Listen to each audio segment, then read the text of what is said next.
directors in every ministry or agency will make this much. All right?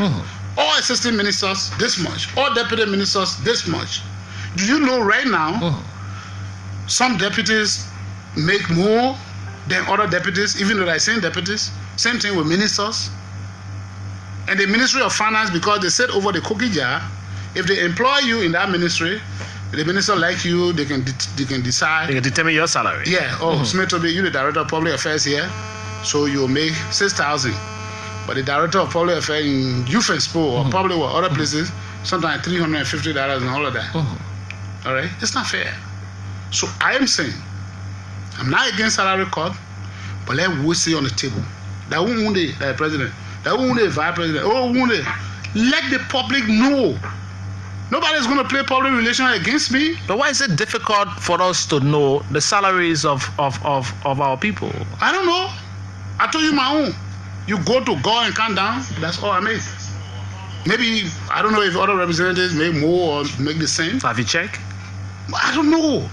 All around the world, you don't know other people's salaries. It's not your business. So why you want us to know everybody's salary then? Because you want to apply cost to everybody. You are bringing it. If you want to cut from everybody, then let's know why you're cutting.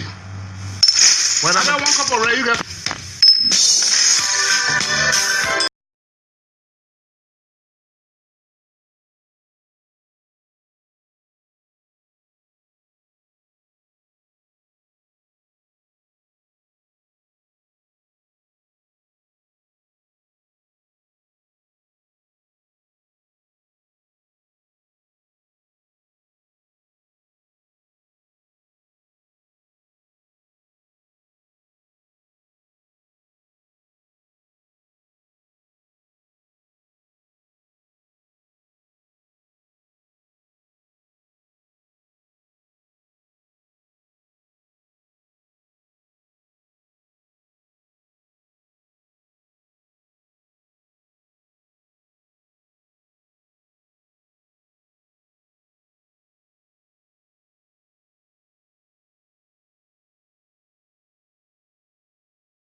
Again, back here on your radio, because we are back in the glass house, not to throw stone, but we are back here to do the people's job, the business we love to do, the commodity we have to sell.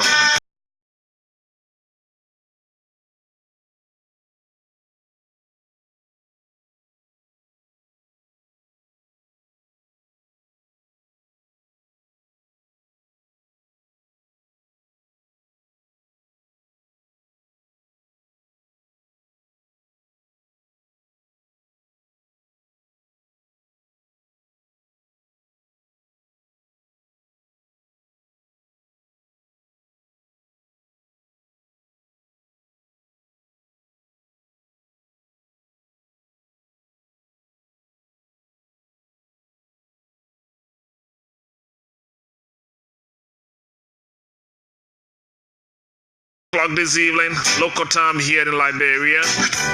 Bringing you another drive of your conversation here in OK FM 99.5. The lone voice that is sitting here always and between Monday to Thursday. My name is Smith Toby. I get rolling.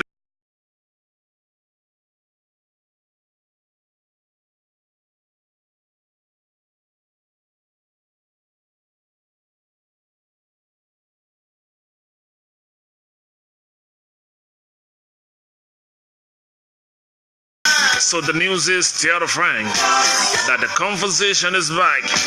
And we can all go on talking about our country in one.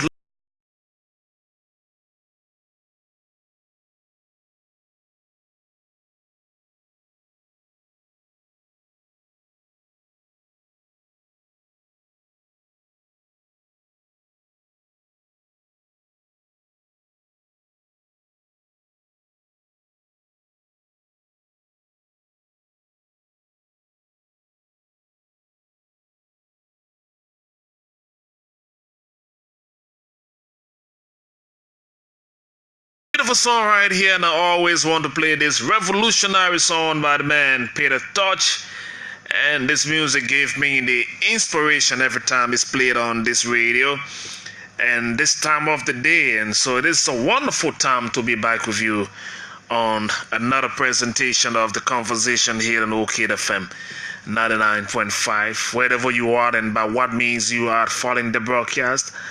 I love to wish you well. Let's hope you had a wonderful weekend. Today is the 15th day of the 5th month of the year. So you slip in 5/15/2018. So this 5/15/2018, the 5th month, the 15th day, and of course 2018 is the year. A beautiful time to be back on your airwave, and of course it is hoped that while you listened, we'll go on talking about our country in a very, very positive way, because all we cannot talk about is to make Liberia better. The best way to do it is to collectively put aside our anger, put aside our differences, and hold Liberia in high esteem. And I'm very sure with our collective effort, this country will become a nation for us to be proud of. It is something that is dividing us as a people. Like yesterday we had National Unification Day, and I'm sure it went very well for all of you out there staying with us and keeping us on your radio. Let me say welcome to the show. It promises to be firing again on today, because we got some very hard talkers coming here, stimulating as always, going for the news for you. We would attempt to do that as we run through. I think there's some little feedback somewhere that I'm sure the production team will check out something wrong right here. I'm sure we are having some little feedback from the monitor for the Facebook Live. So if the team out there is monitoring, I'm just asking you to do a little sound check here in the studio, so that we can correct this together and give our listeners a better audio from where they are monitoring this broadcast. So once again, if the team out there, I'm not seeing McDonald yet, I'm yet to see Monique, and I'm yet to see the individuals who should be helping us to correct the issue. From where I sit right now, it's difficult to make any move, and so let me hope that they are monitoring and they can help to adjust the sound on the Facebook Live. I think it's just too loud, and it's bringing some little feedback to my microphone. And so let's get talking right here on OK FM 99.5. This is indeed the conversation. We are beaming live and direct from the nation's capital, Monrovia, where we are today with the weather. It's just the first start of the program. Today we are sitting currently at 21 degrees Celsius, and of course you see some clouds, and it is not specific today, just some clouds. That's what you are experiencing. Later on this afternoon you will experience thunderstorm in spots, so it is going to get more of a little bit of rain somewhere in the country. And so as you run about, it was going to get sitting at 32 degrees. It's going to get a little bit high in the weather, but there will be thunderstorm in spots. And then tonight, the weather is going to get sitting at 22 degree low, and that will be 22 degrees Celsius. But it will be filled with thunderstorm in spots like it is going to do sometime on today. Tomorrow, your early morning weather will be at 30 degrees. It's going to get high, but it will also experience some shower and thunderstorm on tomorrow morning. So as you prepare to get moving with your own activities for the day, let me hope that it's going to get wonderful for you, to prepare yourself for the weather. We got rain in our forecast for today, so please take note as you drive about, move about, prepare for activities taking you through another day. Today we will do our usual trending check and going across the continent, checking some of the news coming out of Africa for you, and then later on we will come deep and drop back to Liberia, where our talking points will conclude, and then your interaction. Flip side, 4 o'clock, we will bring in the team from the Ministry of Information, Cultural Affairs and Tourism. Today we'll get on talking again about government issue. There's a lot more to talk about. The government is planning the retreat, and that retreat is scheduled for the coming weekend, or this weekend that is. So the Deputy Information Minister for Public Affairs will join me in here at 4 o'clock. Minister Eugene Fagon will be here at 4 o'clock this afternoon. At 4 o'clock he's going to be here today, and we'll be asking some of the questions leading to activities coming up from the government, and some of the issues trending that we were asked to get some answers. So you have to stay with us right here at 4 o'clock. Deputy Information Minister for Public Affairs Eugene L. Fagon will be my guest. Flip side, 5 o'clock today, I'm told there's a summit coming in the country, a very big summit for education. It's called the Education Summit. That summit is expected, I'm hearing, sometime next week. But a team from the Ministry of Education will be here. We'll be talking education-related issue. What is in the plan of this pro-poor government to revamp the education sector will be very, very key. So Mr. J. Maxim Blitten will join me in here at 5 o'clock on today, or flip side of 5 o'clock, to talk about that upcoming summit from the Ministry of Education. They are planning something to keep this sector vibrant, trying to infuse new dynamism in the education sector, and that will be our highlight on the flip side of 5 o'clock on this radio. But let's go talking a little bit about some of the trending issues in country. Let us start first from some of the development taking place outside of Liberia. I'm going to go to Nigeria first, and to inform you that at least 80 persons have been kidnapped in Nigeria. The BBC is reporting that at least 80 people has been abducted by gunmen in the northwestern state of Kaduna. The information says road transport union officials says the people were seized as they traveled on a major highway linking northern Nigeria with the south. The transport authority added that the gunmen stopped several vehicles, headed down dozens of travelers into a nearby bridge, and abandoned the car. The police had yet to commit or arrest or made any comment about the incident as of yesterday on Monday.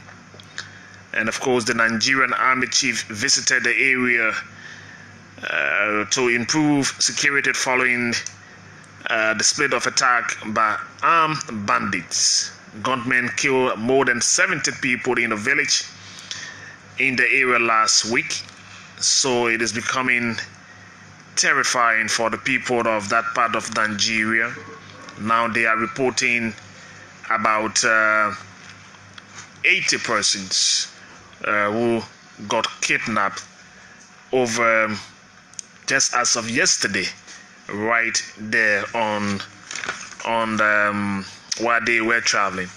So let's go on talking about some of the issues. In Uganda, the authority there have ordered religious group to pay taxes on the sale of the Holy Bible and the Quran.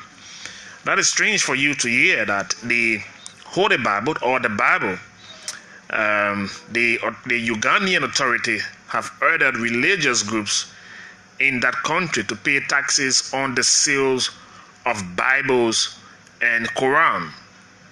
It's a report in one of their local daily called the Daily Mirror newspaper. They are reporting that story. Doris Akwe is the Commissioner General of the Uganda Revenue Authority. What we call the LRA here in Uganda is called the URA, the Uganda Revenue Authority.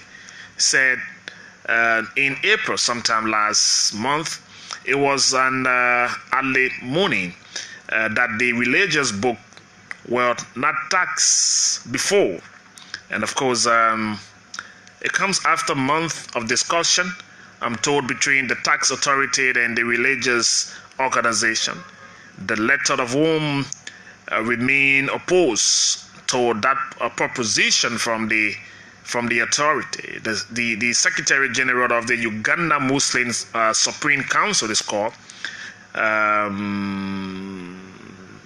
His name is Ramendin Mogolu, told a local press gathering that the government has gone so far.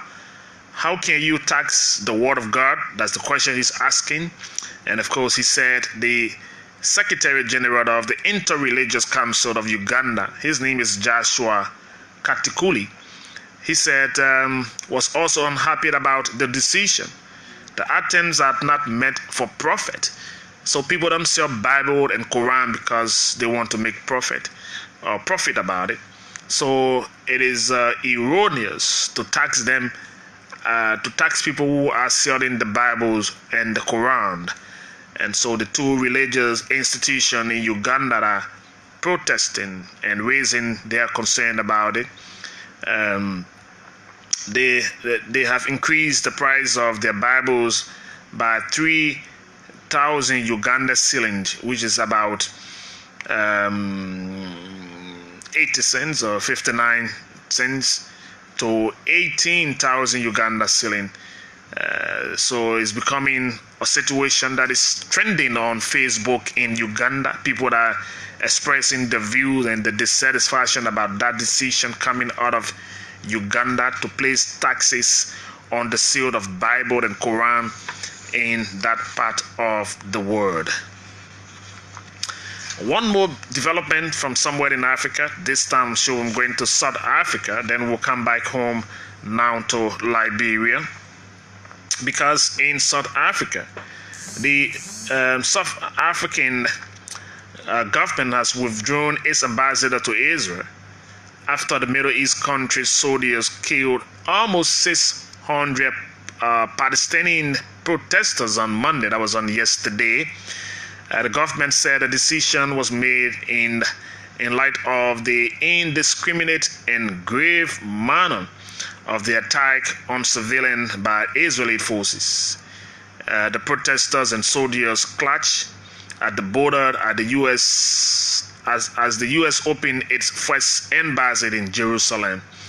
And of course, a controversial decision which has been widely condemned, and the increase in scenes Palestinians. So that situation is becoming very troubling. The killing have shocked many across the world. However, South African decision has been criticized by the South African Jewish Board of Deputies and the South African Zionist Federation, they called it, which defended Israel's right to defend its own border and its own citizen. In a statement they released, they released that statement on today. They said the statement also accused the government of rhetorics of playing the role in provoking anti-Semitic comment on various social media platforms. This is a victory only for extremism in the Middle East. We called on South African government to reconsider its decision immediately. The release ended. Okay, so that is some of the trending development taking place from across Africa. Let's come back to Liberia. A lot more seem to be happening here. Let's start up first from the Supreme Court, where I'm told that the opening of criminal court A, B, and C, A, B, C, and D have officially opened. I'm told E is also included for the May term of court. It's been a real beautiful ceremony to see criminal courts open in the country as per the May term of court, and the role of the judges, and of course what is expected to come out of this May term of court, and are also being highlighted. I'm told His Honor Sekajipo Wallo, where the judge charged on behalf of His Honor Roosevelt Zerwili, President, National Association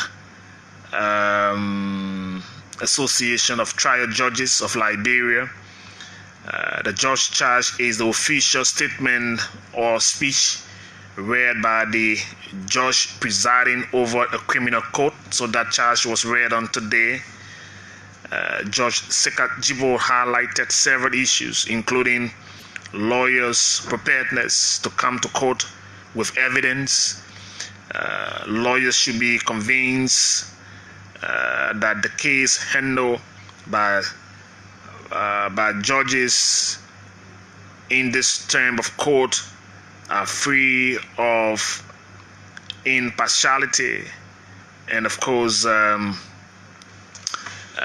going down further, Associate Justice James Eto Wodokoli also spoke at the occasion opening today of the Supreme Court.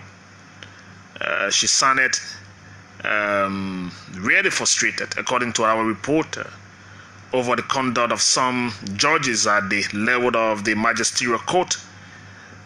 Justice Wodokoli says some matters that are to be handled by magistrates in less than a week are taking up to months to be handled, which in her mind is not appropriate.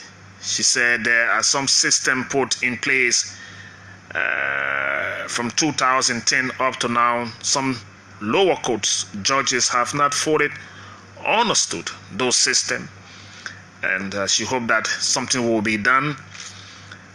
Sometimes people are brought to the magistrate court for smaller offenses, and they are required to bring lawyers, knowing fully well those people cannot afford lawyers. And so she highlighted some of the issues.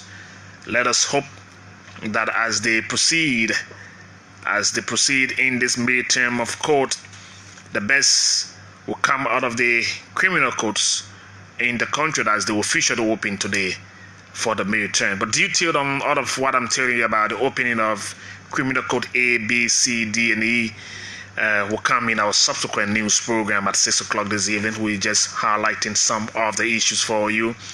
I'm hoping that this team will get on to get something going right here. Let me do this very unusual one. Go back to the team song and just to run out for a very short break. And if you can't stay long,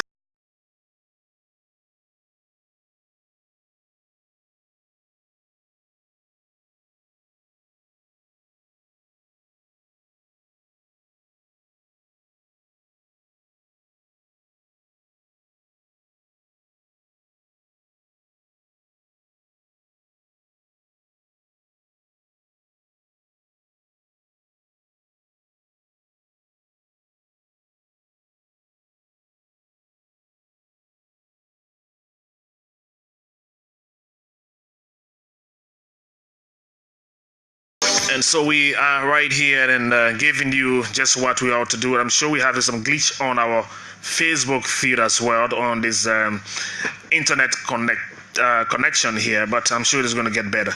By the way, sorry for taking that very short break, just trying to get something corrected right here. So we are still on the conversation. I was just telling you about what is taking place, what took place today.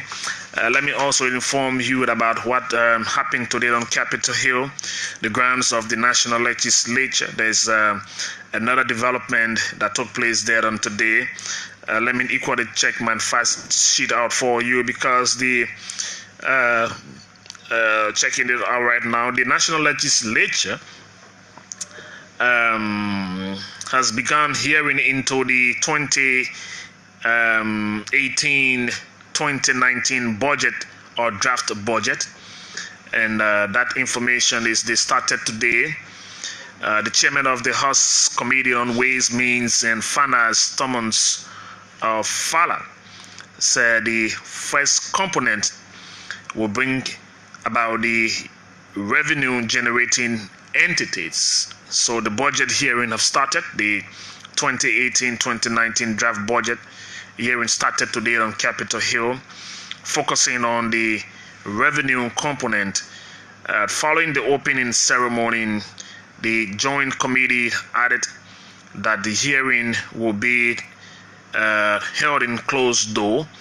So that was it. The first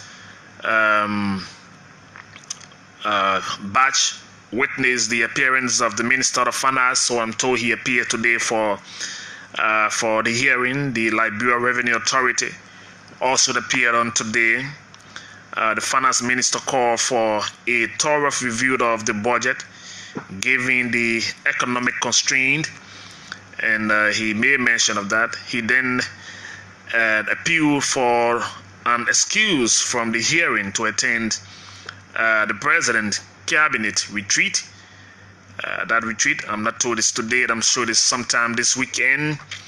The LRA Acting Commissioner General pledged the entity cooperation to the process. So the budget hearing started on today with the Ministry of Finance and the Liberia Revenue Authority taking the stand to go on discussing some of the issues relating to the budget submitted to them by the executive.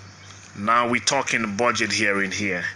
As of this week and up to the days ahead of us, we will be looking at some of the issues coming out in the budget. Getting on to some other issue here in Liberia, the newsmakers, they are always out and about, so we sometimes go after them. For you to know that today, the Grand Mufti, the office of the Grand Mufti of the Republic of Liberia, has announced the sighting, that's seeing, right? Sighting of the moon, which marks the beginning of Ramadan. So I want to say happy month of Ramadan, because the Grand Mufti has announced the sighting of the moon, and that moon sent out signal for the beginning of the month of Ramadan, and Liberians are expected to begin fasting as of today, Tuesday, May the 15th, and as they go through all of the long 1 month of fast, it is our prayer and that Almighty Allah will make it easy for all of you Muslim brothers and sisters out there, and the Almighty Allah will shower His blessing upon you all as you go through this holy month of fasting. Folks, more interesting developments seem to be taking place currently. The doctors of our country and some health workers are locked down in discussion, leading to their concern and plight that has claimed the attention of the central government. On yesterday and the day before yesterday, we were receiving news that the health workers or doctors were about walking out of health facilities and in demand of some benefit. That discussion is being done quietly. The government, people in the country, that is the government, has tried to intervene. I'm told some people of the Liberian Senate have gotten involved in bringing that situation to some peaceful understanding. Currently, there's a discussion still ongoing. The doctors are still not satisfied of some of the issue, and so they've brought those issues to the government attention. And if the government of the day would listen to protesters and close business institutions and fund them, which they consider as a very serious concern, the government equally need to give more attention to the protest and the concerned by the medical doctors and nurses that are currently on a go slow. Some senators said to me on yesterday, a very close friend within the Liberian Senate said to me, they had to intervene on yesterday. It took them a very, very, very long time to even find one solution to that. But my latest information is that the doctors are still demanding and they are still talking to the government of Liberia about the issues, and those issues are very germane to their well-being. And so if there is a go slow taking place in the country, especially from medical doctors and nurses, that should claim the immediate attention of the government. My last information is that Honorable Sir Joseph was he's been locked up in some conversation today, in some meeting with some of the doctors and nurses about their concern they are raising in this whole situation. And let us hope, as the government intend to pay attention to the plight of people, they will equally pay attention to every situation that is of concern to Liberians.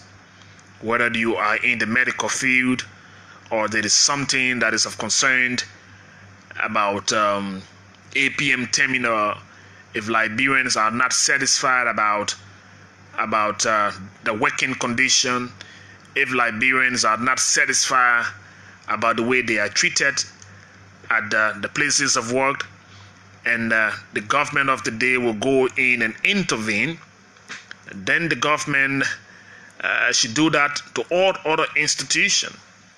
Since the government itself have set a very good precedent that they can listen to people, maybe 3 persons who raise an issue, like what they did for the people there at such restaurant. It was just a concern of 3, and the government took action. I've heard people cry and protest. They've gone to the street. They've held protest banner. They've gone to Capitol Hill, and they've brought the workings of the National Legislature to a standstill.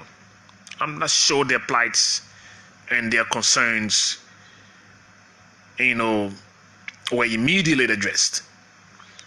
But we are hoping that as the government intend to be proactive in terms of addressing concern of aggrieved people, they will equally pay attention to this current go slow that is taking days now from medical doctors and nurses in the country. It's no joke to no child play here. It's nothing to talk about, and I'd like to say everything looks normal. It is not. It is just that people are still observing it, and it haven't reached the alarming point. But the doctors and nurses, they are on a go slow. Go around, check They are locked up in conversation. They're talking to them. It's not just about talking, but I'm sure there are issues that they are raising. We are looking and hoping to hear from them someday very soon about what are the issues that they are raising. What exactly they want this government to do as they put forth their own requests to the government of the day. So on that note, that's some of the issues that are taking place in our country. Once again, I want to remind the president we are stayed of ears to the Global Witness report and your team of investigators set up. Is that investigation still ongoing, or will it ever take place? We are almost after your allotted time to the committee that was set up to look into that Global Witness report. Mr. President, let's hope that you pay some more attention to that, because Liberians, we are listening and hoping that there will be something coming up out of that discussion. Let us not allow something that come out of the presidency to go just for a few days and then it ends without anyone making any further effort. And people will start to say the president can only say something and it can't happen. We know you are a president, and you love to deliver. You promise us good decision. You promise us good decision making. You told us you would not be brilliant in your speeches, but you'll be very excellent or brilliant in the decision you will make. So we are watching and hoping that you look back to the Global Witness report on Local. You promised us, you set up a committee, you instructed them in 2 weeks. There was one member of that committee that recused himself from it, and since his recusal, it's like we rolled that on the carpet. And we'll keep reminding you, Mr. President, because it is a concern for some of us, and we want to see what are people in this country that are untouchable, people who allegedly commit crime, and we sit here and think that there's no way to go after people. We pay people here for killing our people and killing our friends. We've given them jobs. We've elected them, and we've told them thank you for committing heinous crimes against us in our country. So should we start paying people for stealing our money and putting our country backward? People just pretend to be working for the Liberian people, and they corrupt the country. They do things and go unpunished. When will we start punishing people for affecting the growth and development of our country? People brought war here. The only thing we paid them back was to give them job and give them elected position and say, let bygone be bygone. 2,000. What? The figure. You know how many Liberians lost their lives in the war. But all we can hear Liberian people say, let us forget this thing. Every time you talk about it, it's going to open a new womb. It's going to open, we're going to go back to the past. So to not talk about it is to not even support people calling for war crime or people wanting to see justice come to our country. We are paying perpetrators of our war with big titles and giving them big job. People in other parts of the world are rather fighting on our behalf. They are arresting our brothers and sisters in foreign land and prosecuting them for committing heinous crimes against us here in our country. But in our own country, we are afraid to go after people, to take them or bring them to justice. So people come here and they loot the country, and all we do is that they turn untouchable. Mr. President, we are watching you. I remember in 2000 and what was that? In your advocacy when you were then serving as the Goodwill Ambassador for UNICEF. You were one person who was also advocating for the establishment of a war crime court here in this country. How come now that discussion of yours is no more? In 2014, You remember when you serve as the UNICEF Goodwill Ambassador, you were calling for the establishment of a war crime court in Liberia to arrest and prosecute all those warlords, we used to call them, and of course, and for recruiting children and giving them arm. You was very strong. That strong voice of yours. I remember you saying certain point in 2014 that there should be a tribunal established here to give people the authority to go after people, to locate people who committed heinous crimes against people in this country. You no more talk about it, Mr. President. 250,000 of our brothers and sisters lost their life.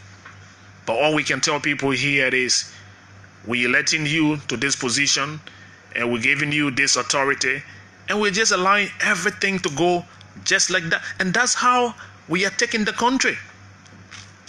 People go and loot the cover of the country, and all we say, let's forget that thing, man.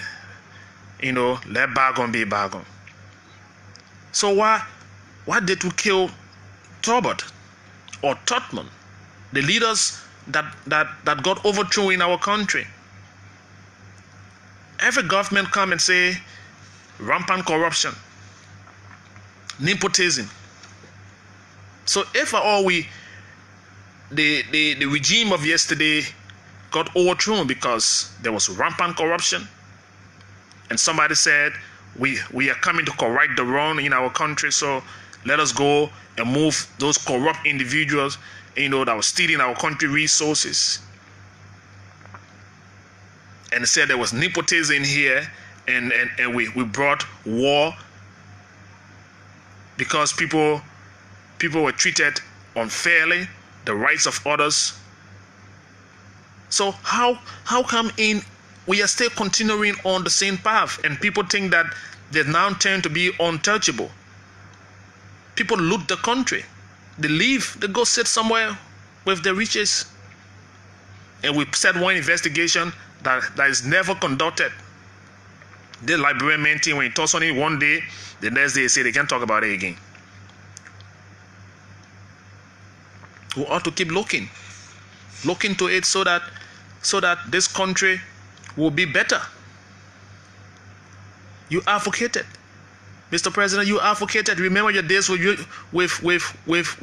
UNICEF as Goodwill Ambassador. You were very strong. Your advocacy was for war crime court. You were talking about it here. Today, you are the president. It's about time that the perpetrators. But all we hear, people will say that is not a priority. If it is not a priority, when will it be a priority? When it was priority for you in 2004, by the way. Sometimes it's just good to go back to your record in your advocacy. You talk about rampant corruption. You talk about everything. Today you still got corrupt people in our country who feel that they are untouchable. If that no-car investigation is not conducted under your administration, Mr. President, then you need to tell us, where will you draw your strength? As you said in one of your campaign speeches, that no corrupt person will work in your administration. We are watching. It's not that we've forgotten some of the things you said, but Liberians are watching. We are keeping our eyes on you, every move and everything you've said to us. You didn't say it because you are a superstar, or you this big guy in town, or you are the president, and this is the finest chick in the city. No, I'm not sure that's the reason. You said them because you told the Liberian people your speeches would not be wonderful, but your decision. So that decision to even set a committee to go to NOCA and say, let's check this and let us find out what have gone wrong, because there's an institution who plays a dent on the entire operation of NOCA. You need to go back to that decision, Mr. President. If there is nothing that you said about it since you set that committee, I want you to go back to it. And I want to remind you about your advocacy in 2004. Today, the same young people that you were talking for, they've grown. And they are now preaching what you preached before. They are saying, Mr. President, can you pay attention to this war crime code that we all talked about many years back in your advocacy? And someone say in your government, it is not your government priority. So we know our government comes with its own priority. But you need to look deep into that.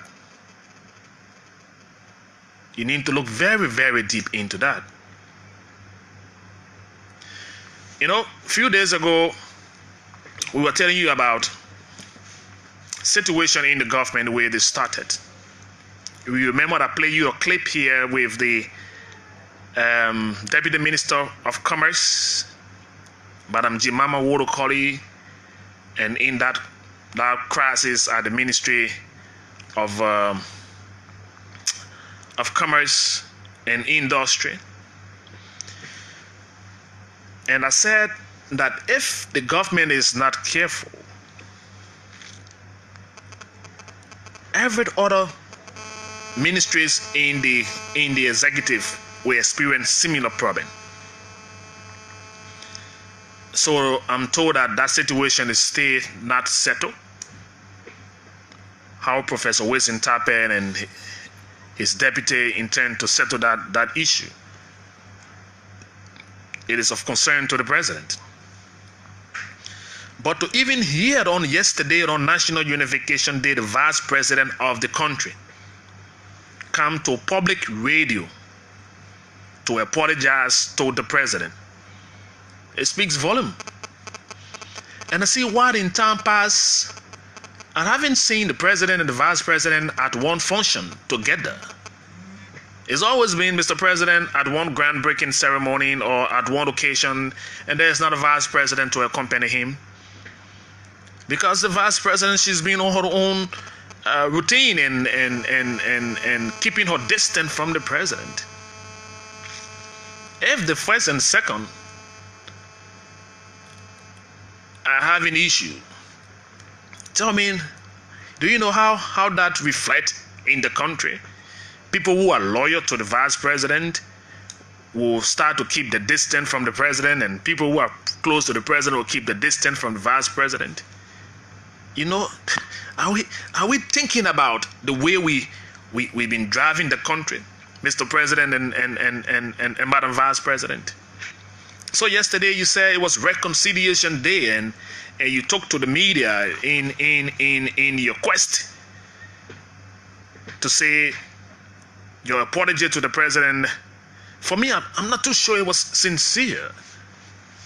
I don't catch the sincerity in that apology, Madam Vice President.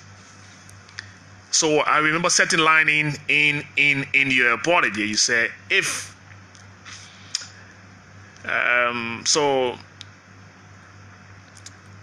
one is to apologize for his or her wrongdoing, he or she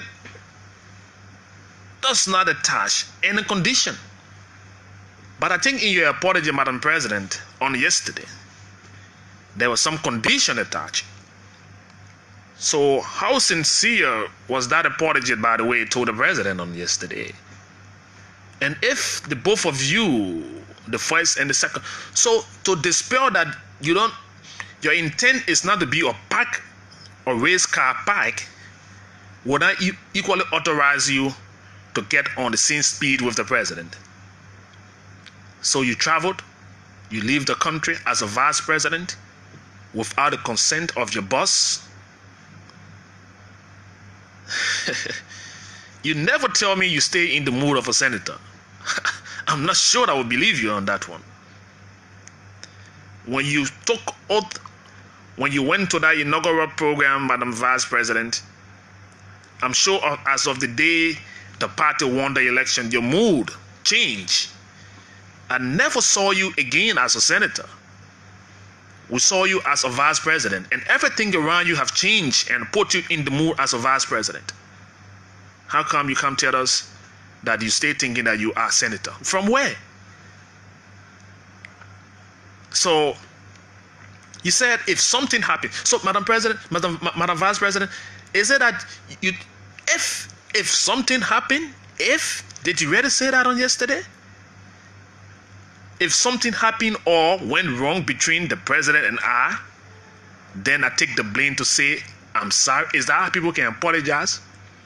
So that supposition alone that you added to your apology tells me that apology was not just sincere to even be said, to even take an occasion of reconciliation day to say I'm going to apologize to the president. And you go on the radio and say, if something happened or went wrong. If something happened or went wrong. So Madam Vice President, you see nothing happened. If. So let's put your if into it.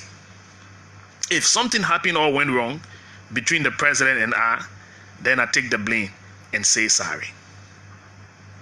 Madam Vice President, for me, I know we all come a long way, and we know, how close we are. But we will not run this country like that. No one says you should take the former vice president position and reference him as a parked race car. No. But you ought to be a vice president. You ought to be a vice president. And for people to constantly reference of not being an old car parked in the garage, I don't get it. I don't get it. So why are we always referencing, want to reference, a race car parked in the garage? We are not making mockery of the former vice president here. I'm sure we should stop that. Let us take our own blame and get going. For you to even decide in your own way to leave the country without telling the president, who is your immediate boss, and you had to wait for reconciliation or unification day to come and say, I'm sorry. That president, me, I know. I hear people who are around say he can hold things. Me, I'm not close to him. Some of your friends that will play football, he say he can take small thing, he can keep it. If the both of you will start to behave the way you are behaving now, we want to see how this country will go. It is very interesting that the president and the vice president hold together, so that the NPP and the CDC collaboration will hold. Look, if you go to the international media and see the headlines they've written about your apology, you will even regret why you even did the way you did it. Go on Twitter. For those of you who are on Twitter somewhere, Twitter handle, see some of the headlines they are writing. Liberia Vice President back.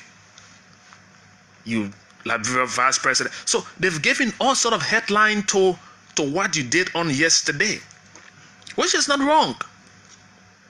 At least you managed to muster the courage to come out and say there's something between the chief and I. And the best thing is for me to say, I'm sorry. But the portion, if something happened or went wrong, don't seem as a sincere line of apology for me. So if the Ministry of Commerce and the Deputy are fighting and they're having misunderstanding there, the president and the vice president will be having their own small issue. So where you think we will not find issue,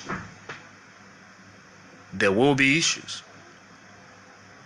All of you out there need to put your ideas together, because we are looking for the good side of this government.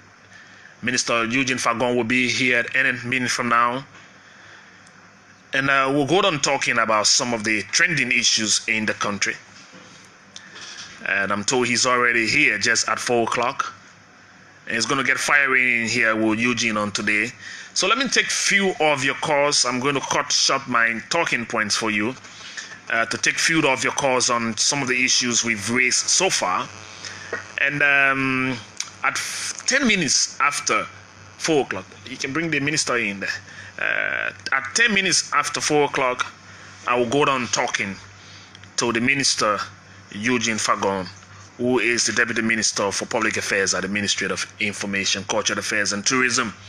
They've been in the news. They've suspending people lessons and there's been this quotation of the minister and all of it. But every time there's a Eugene, then you know there's a government of Liberia issue to talk about. Let me just take few calls while the minister get adjusted right here in the studio. 07777009950880939395. This is the conversation. OK FM 99.5. First caller right here. Let me see the place. Good afternoon to you. This is Joseph S. Wall, and I'm a member of the ENL, the Economic Freedom Fund of Liberia. Please go ahead. Yeah, Smith, thanks for the point that you raised. The issue of the Warcraft Code. Smith, just realized President elected as a president was actually a black. They had a black ambassador where they decided to help him win this election so that he can't say anything about the Warcraft Code. We saw a lot of people who committed serious crimes against humanity. Even the economy, they were also under him. Even we have people in the NPP party, they all emerged and formed a coalition. So that alone is actually a brand for him to talk about it. The issue about the general thing, they asking me about the war code, and then he said that he had to give critical answer to critical questions. I think it was not a right thing to say as a president. So I said no comment to that. All right, thank you. Let's just be fast to the line so others can join us right here on the conversation. 07777009950880939395. Next caller, you are with us. Good afternoon. Yes, hello. Good afternoon here. Yes, thank you, sir. My name is Terry Awantosi. You say your name is? My name is Terry Very Tosi. I'm calling from the Celtic. Okay, go ahead. Your line is not too good, but we'll manage with you. Yes, thank you very much for calling the opportunity. When the first time I come out, the public apologize to the president. I don't think it's wrong with it. Like you said yesterday, in the press, giving international outlets, the international press are bringing the author away. I don't know why the press will be saying the press will be going the way they are going. It's not fun. You see, the past letters are the reason why the press is the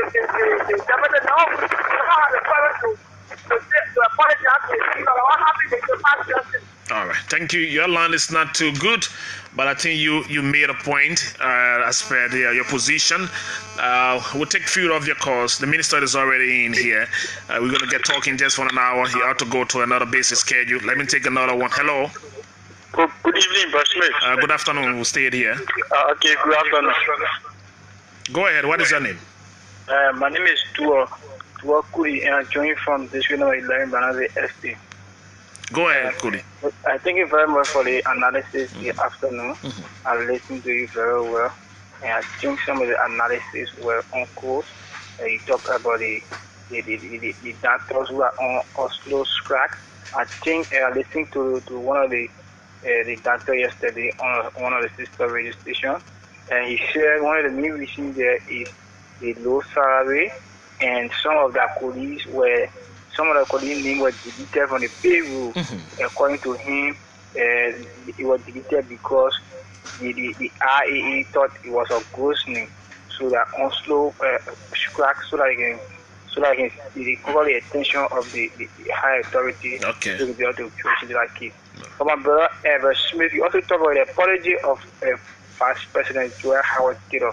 I think the Vice President did it so that it can be a reconciliation between she and that of the President.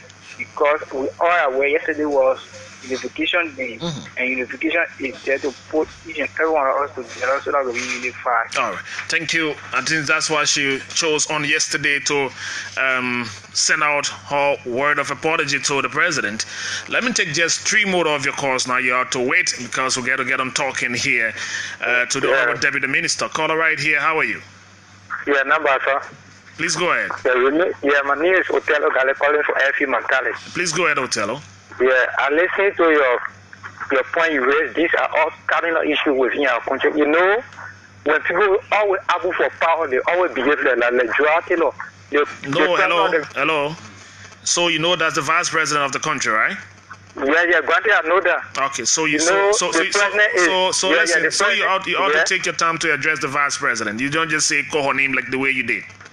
Yeah, I appeal for that. Okay, so because of that, let's get going right here on 0777700995. We're going to take just 2 more now. Hello.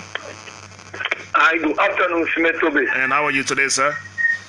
Thank you. My name is Emmanuel Fan, member of the Opposition United Party, and I form it from district number 11 this afternoon. Okay. Please, when we continue to inform the Liberian people as it relates to this government, people look at us, especially our brother that is opposite Lone Star with the blue, will always call us offset or name. And today, we are seeing the confession of the vice president. For me, I don't think I have problem with it. I think I have problem with the government. Knowing for the word, May 14 is a national unification day. This government did not put any mechanism in place to have an event that the Liberian people see our best for them to be part of that program. So for me, I don't expect anything for unification day because the government did not put the whole thing over. All right, thank you. I don't know, but one more now. Yes, please, just the last one. Let me close with this last caller here. Hello.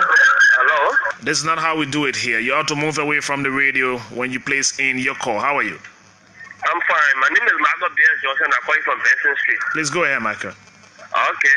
Whatever it is, I think Her Excellency has already done this. But I think there are other avenues that will be used. But how be it, I know our president is a very good man. And so he will accept it and will move forward. Okay. Thank you very much. All right. Thank you. Then let me say thanks to all of you for joining us right here on OKID FM 99.5. Your afternoon is yet to get better as we strive to make it better for you. Stick and still with us right on the broadcast on today. As promised, and of course he's here, is the Deputy Information Minister for Public Affairs, Eugene L. Fagon, and we're going to get talking about the government, some of the issues surrounding the news in the country. There's one big retreat coming out, and there was one paper who quoted Mr. Eugene Fagon a few days back. The war crime court was not a priority of this government. I will allow him to speak to that in clarity, and a lot more of the current situation will be discussed right here until 5 o'clock. Flip side 5, we'll talk the education forum that is coming up, or summit that is scheduled to come out sometime next week. So without us transitioning with music, let me now welcome the Honorable Minister into our studio, Minister Eugene Fagon. It's my pleasure. Thanks for coming. Thank you, Smith, and it's an honor to be back in the studio as always. And I want to thank you for the invitation extended me. And once I'm with you, I'm going to have fun. How is it going so far? So far, so good. You cannot wish for anything more. It's better than I've ever seen before. Let's get started from in-house. The Ministry of Information, Cultural Affairs and Tourism. I want to pick up the pieces from the decision from within the ministry over the last few days on the Saj restaurant in Sinkor. You temporarily suspended their license based on your investigation. Can you drive us through the detail on how that investigation was conducted? Sure. Before I do that, let's make 2 corrections here. Quickly. Coming on the vehicle just now, I listened to you as you gave your 1 or 2 pieces of advice, or to the chief executive, vice president, that Madam Vice President, you ought to be the Vice President. First of all, I take serious exception. She is. She is. So you can't say you ought to be. She is. The second thing I want to speak to is that you made reference to the fact that the War Crimes Code is not a priority. That is false. I did not make that statement that the War Crimes Code was not a priority. Front Page Africa quoted me exactly.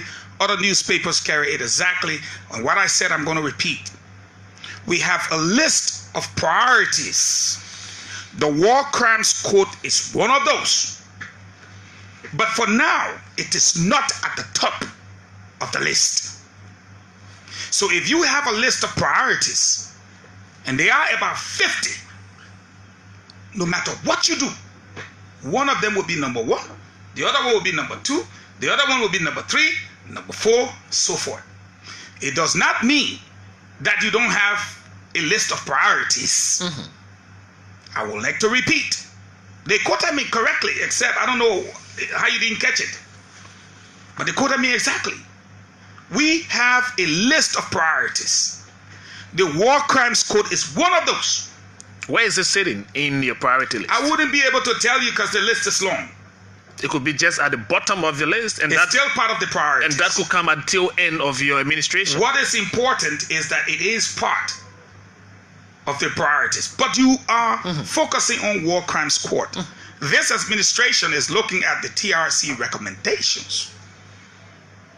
And if that encompasses War Crimes Code and all of that stuff, fine. But we have a list of priorities. And that is inclusive of War Crimes Code, TRC, everything. Except that this issue, which is very sensitive. At this point. At this point, now, it's not at the top of the list. If it was at the number 1 spot, believe me, this president would not be looking at school. He would not be looking at health facilities. He would not be looking at road connectivity. Many of the reports coming in now from the consultative meetings of the group, the Pro-Po Agenda group, shows that road connectivity is number 1 on the list, followed by education. 2, the Liberian people have spoken. They want this president to focus on road connectivity. Secondly, education. And when you look at the list, when they put it together, you will say, but then where is this War Crime Code? The people that are advocating for War Crimes Code now, they are Liberians as well. Let me give you an example, and I challenge anybody to put me to the forefront. I lost 3 of my brothers. Right now, as it stands, the 2 that I lost, biological, from my father. Now I'm the only son left for my father, and I have to take care of 6 sisters. 6. The only boy. So you know how that makes me feel? They were killed execution style. Biological brother, not traditional. Then I lost my oldest brother on my side, Wilfred T. York. You know how that makes me feel? I am supposed to be in the forefront of War Crimes Court. But there is a reason why I'm not. Why? I follow the vision of this leader. Let's take care of the living first, so that together we all celebrate the victory. People cannot be dying and then you leave them to run behind War Crimes Court. But let me ask you, Minister Eugene Fagon, since it's So at the end of the day, who's going to celebrate this victory? People? Liberians will celebrate the victory. Thank you. So we need to take care of the living. So after trying to catalog the death of 250,000 of our own, let's get a conversation going. We'll go back to that SASH stuff. Maybe that's how we're going to hit it, the nail on the head.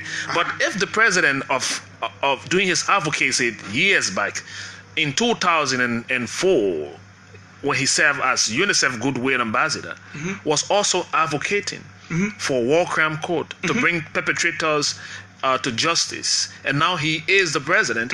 How come he's going to put a War Crime Code that he advocated for on his priority, but it's somewhere that is not located? It's not somewhere that's not located. I told you we have a list of priorities.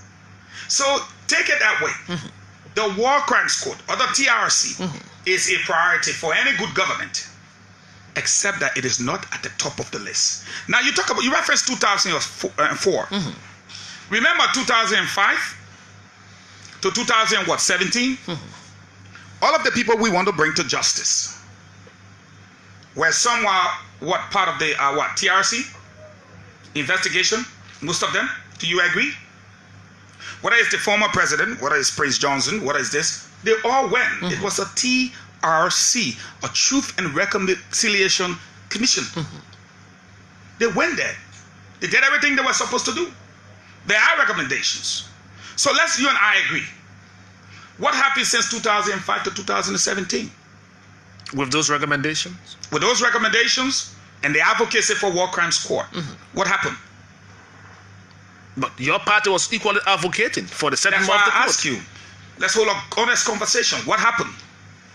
No rational government, before I say person, will see the takeover of a democratically elected government and within 3 months tell them to step aside the mandate of the people and carry out the instruction of a small group of people. Who are those in the small group that you are referencing? I told you I lost 3 brothers. Somebody did not even lost an egg. Are you sure of this, Minister Eugene Fagon? Again, I am a Liberian. I lost my brothers. I got over 100,000 witnesses to prove that I lost them. Do you think I don't have that right? But that is not a justification. No justification for it. What I'm telling you is that these things have been happening. Right now, there is a pregnant woman dying. Right now, there is a baby dying. Right now, there is a child dying from Lassa fever. The outbreak of scabies. There's so many things right now to look at. The people in the southeast are about to be cut off from the rest of this country. Right now, as I speak to you. Military families are in pain and agony. Nowhere to go. Students' WAEC fees were paid. But students are now crying. Where will the next fees come from? Agricultural sector is dead. And you say within 3 months of a presidency, leave that and let the baby die. Leave that pregnant woman to die in child labor. Talk to us about the 250,000 people that die. When you know it costs $250 million to try Charles Taylor, that one man. And we are here under the able leadership of His Excellency, President George Manawia. And we're looking for probably $10 million for a hospital, $5 million for this. And you say we should leave it? Is that a demand? Are they requesting you to put aside? It is not a demand. Your priority? We have a list of priorities. Amongst them is the TRC recommendations. Except that it is not at the top of the list. As a patriotic Liberian, I assume you are. Are you suggesting we let the pregnant woman die? Is that what you say? Because we want a war crimes court. So that woman needs to die in order for us to accomplish our goal. Is that what you are suggesting? No rational person in their sound mind will make that demand to a government less than 6 months old. I challenge you so behind this microphone. Minister Eugene Fagon, when will we ever get appropriate to go after people who committed crimes here? Because this same defense came from the former administration, the outgoing administration, the government of yesterday. There was cry here. Your party then in opposition talked about it. The Molud of today said the same thing. The president of today was advocating. Now you are in the driver's seat and you are asking for time. When will it ever get appropriate? As soon as possible. And here is why I say so. Again, I say no rational person will ask a government less than 6 months old. The people of Liberia gave us a mandate. And in that mandate, they asked for change. You know why? Because there was a broken down healthcare system, a messy, according to the former president, educational system, a non-existent agricultural sector, a security sector that was outsourced to the United Nations. The list can go on. We need to catch up, brother. We need to catch up. And so because we need to catch up, we need to look at priorities. And when we set the priorities, there will be one of them that will be at number 1, another at number 2, another at number 3. Are you still setting your priorities? We're not setting them. They're there. That's why we're implementing those priorities. Basically. You're absolutely correct. What are some of We're looking at the healthcare sector. We're looking at the educational sector. We're looking at national security sector. we're setting the priorities and we're going for it. You can see it. You know it. Even though one of your callers said he don't see anything tangible. And I said to him, you are some of the people that claim you can build a good house in 3 months. But we don't operate like that. On this chord, I will take just one or two more questions on this chord of the War Crime Code. So where do we put this discussion and on the front burner? If Liberians out there are right now speaking in, you call it a small number, and they are calling on the lawmakers, and the government of the day is yet to see it as a priority issue. Will this ever claim the attention of our... Let me correct you. The government says it's a priority, but it's not at the front of the list. It's not at the top. So why you keep going back as if it's not a priority? It is a priority, but it's not at the top of the list.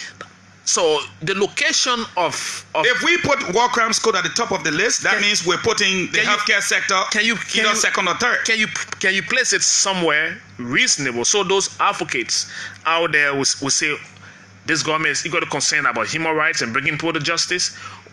What I can tell you, we will get to it on the list. To give you a numerical attachment will be premature, because our list of things to be done as per the mandate of the people is one that is very long. When you all start to find priority issue like you're doing with the war crime issue, now it's on your list. Is that the same position you put the by-election, the senatorial by-election? Well, I will tell you, in the case of the senatorial by-elections, I made a comment before. At no point in time did the NEC tell anybody that they did not receive 500,000. Did they tell you that? And from every indication, they told me they received 500,000. When you get a small one, you start working with that, and you wait for the other one. Wait now. How can a budget of 2.5 or 2.9 million agreed upon by the National Elections Commission and the government, and of course the players to the game, and then you give half a million, right? Yeah. And so here is what I challenge the press people to do. And you gave it in April. Well, at least we gave something. If you needed the other one, all you had to do request it. Now, let me ask you, how many journalists in this country went to the NEC and said, hold on, you said that you were putting off the election until otherwise ordered because you didn't get the money. Can we ask you this? Did you request it and you were denied? I spoke to the National Elections Commission. Speaking to them is not asking them that question. That question is, you received $500,000. Did you put in a request for addition and was denied? Because you see, delaying someone is not denying someone. But when the Minister of Finance equally says, like you said, one minute, delaying is not denying. So I'm taking you to where you keep making mention of the war priority. So it's on your list. If it wasn't a priority, it wouldn't get $500,000. You agree? You consider that as a priority? Because I put a question to you that you said I spoke to NEC, but you did not say where you deny. They were never denied. Did they make the request and said to you, Smith, we were denied this money? Are you putting this squarely now that the National Elections Commission did not follow up to get the balance money to run the election? No, what I'm saying is that before journalists take an issue and do you have the money? Is there money to run the election, by the way? I'm not going to tell you whether we're broke or we have money or we don't have money. The issue here is the election was called off. Called off for what reason? Because according to NEC, which you know, the lack of funding. And who's to provide the funding? Oh, of course. The government. Our partners providing. We are providing. And even if you ask me now, I think I got a dollar, I'm willing to chip. You got a huge portion of it to pay to the election. You say a huge portion. How much is the huge portion? We gave $500,000, the government of Liberia. So our partners who had promised, did they refuse? Did they deny to? We have to be very careful how certain individuals try to spin things. Because at the end of the day, it is not what it seemed to be. Perception is not reality. We gave $500,000. Our partners have not even come up yet. The election is called off.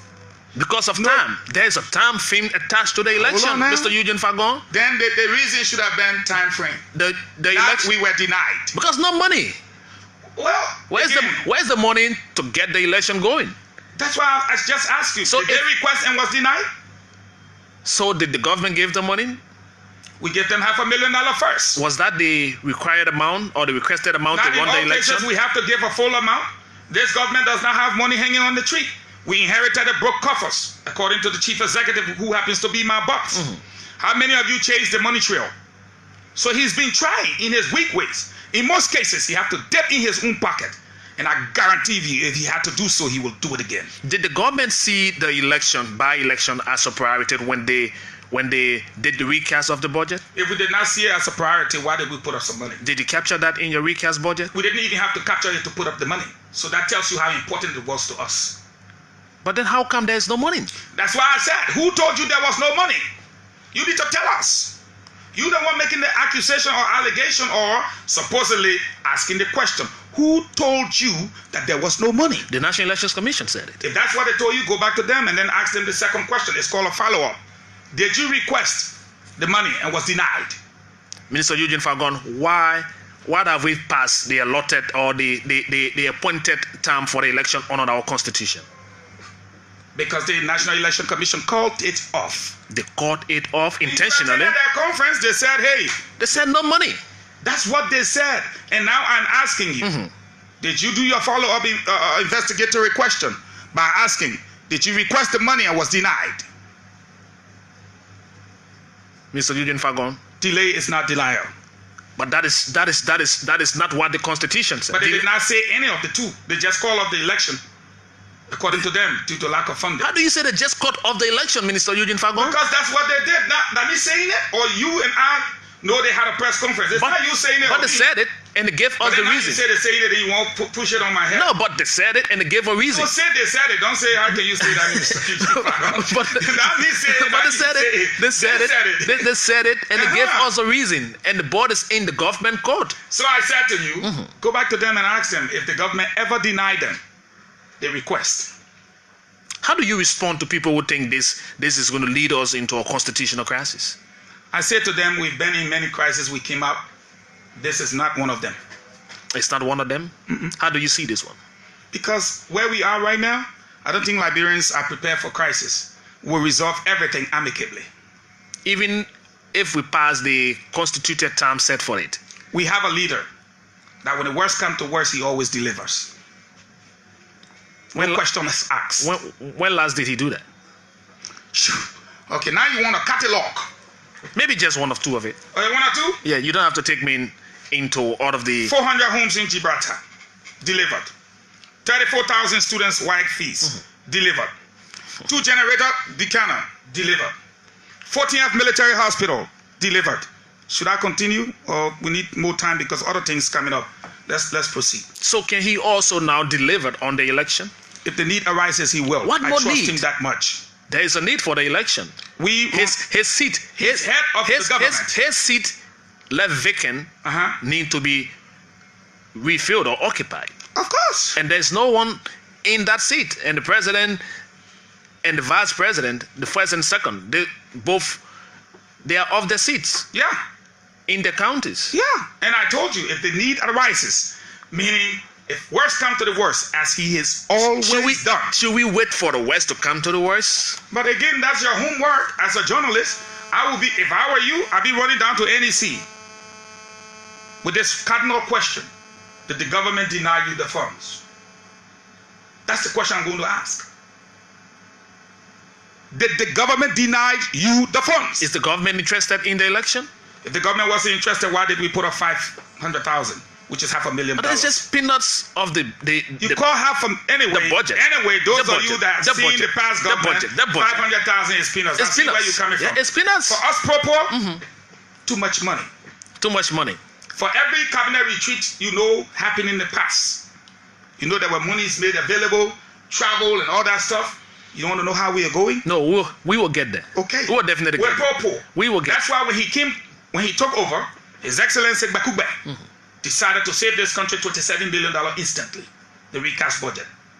After that, the 10% cuts will save this country by 4.9 million a month, which will culminate into about 60 million a year. Don't forget, this is no joke.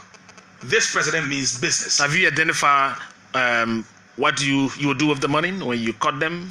No, because you know why? We don't need to beg for it. It was not money that was laying there. We have to beg all around to It's coming. It's with our budget. It's coming from your salaries. It's coming from the salaries of people in the They are government. cutting so we don't have to beg. We So- must live within our means. So when you cut, what do you do with the money? If the excess is there, Do you have see him projects? doing Do all you, these projects around. do What you you have think he will do projects with and it? programs that you identified to? Plenty. There are way too many for me to name. I just told you some of the problems we have in this country. A messy educational system, no argument. A broken healthcare system, no argument. A security sector that was once upon a time outsourced, no argument. Agricultural sector non-existent, no argument. So you ask me what we'll do with the money? We will help OKFM and all to promote what? Peace and reconciliation, part of it. We'll ask OKFM to run advertisement to tell people that there are better ways to handle your problem or problems rather than killing each other like we saw in the last month. Love triangle results in death. The woman says she don't feel like sleeping with her husband, he killed her. The other man get vexed, kill the twins. This and that. We can do so much with the monies we save. And you are prepared to do that. Not me. The chief The executive government. The government is prepared. And he's prepared. His Excellency President George Manawiya have demonstrated time and time again. If you give him chance, he will lift each and every Liberian out of poverty. He has a track record. Talking the propos, and we're talking here, of course, with Deputy Information Minister for Public Affairs Eugene El Fagon is sitting here, and of course, he's always loved to fire, so he's firing at all cylinder. When you heard on yesterday the reconciliatory comments coming out of the vice president, did that come as a surprise? Not at all. Were you aware of any conflict or any hard feelings? Not to the extent that the media promoted it. Did we promote it? Some members of the media, I don't want to get in trouble. So let's correct that. Do we agree? Go ahead. That I said some members of the media? Granted. Okay. So not to the extent that some members of the media promoted it. Because at the end of the day, even in this very okay studio, you have had a disagreement with this camera lady right here. Put the camera this way. Do it this way. No, if I do it this way, but it does not amount to one that should bring about national concerns. And at the end of the day, even if the president get upset, I got yet for my boss, Honorable Len Eugene Nangbe, to get mad at me because we're almost like brothers now. We're almost like brothers. You wouldn't believe it, but I'm telling you. Today I hung out in his office half the time. That's the Eugene scenario. So two Eugenios. Yes. Two Eugenios. So, you know, but maybe one day you'll get upset with me. Why are you letting those people them pull all the cars in the yard or something? That shouldn't amount to like what people taking it out of. You think your boss will never get mad at you here? It's going to happen. But guess what? It takes a woman of substance, of courage. It takes true leadership skill for you to say, Chief, I'm sorry. When you realize that you're wrong. I heard you trying to put the media spin on the thing. You know, you said if. Everybody can't talk the same way. What we're looking for is the genuineness. Did you see that? The sincerity. But did you see that as Did she have to do it? Did she have to do it? She could have gone in the president's office and said, Chief, sorry, I beg you. How many conflicts you know about? How many people know about your conflicts right in this office? She didn't have to do it, but she did. And you know what? You feel the genuineness in what she said. Because she could only walk in the president's office and say, Mr. President, I'm sorry. Please forgive me. And you know, contrary to what you heard, and you know, okay, hear things. Yeah.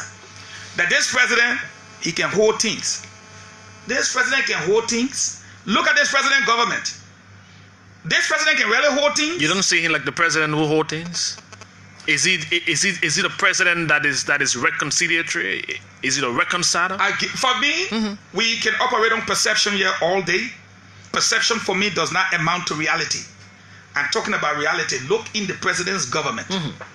Those that walk away from him, those that call him inept, those that call him clueless, those that made fuss with him, everybody. And he hangs out with everybody. But they got some people in life, when they call you stupid, they still expect you to go hang out with them, not them coming out to hang out with you. I hope you understand what I'm saying. Go ahead. So then at the end of the day, they say the man can keep grudge. No, the man don't keep grudge. You said the man was not your kind, that he was stupid, that he was clueless, that he was uneducated. You name all the adjectives, which of course is not true. People getting to know the true. His Excellency President George Weah. They know how smart he is now. No question asked. But at the end of the day, you give your friend all that description. Your friend decide to come and hang out with the people that can say, call him their friends. I mean their friend. He decided to hang out with people who say, my man, you my friend, no matter what. Now he hanging out on the other side, and you say he can keep things. You rather can keep things, because you know why? You have not mustered the courage to go to him and say, man, I'm sorry. You know, let's forget it, let bygones. But you hold yourself high, and he's not the person to go with a high group. He's always with the people down there. So the best thing to do is to go look for the president and reach out. That is if you have done him the wrong you know you done. And if I do you wrong, Smith, I will come and say I'm sorry. But I say I'm Mr. Big Stuff. I expect you to come to me still? Come on now. It's not that I don't want to come to you, but you say I'm not your type. So let me stay with the people who are my friends, who call me their friend.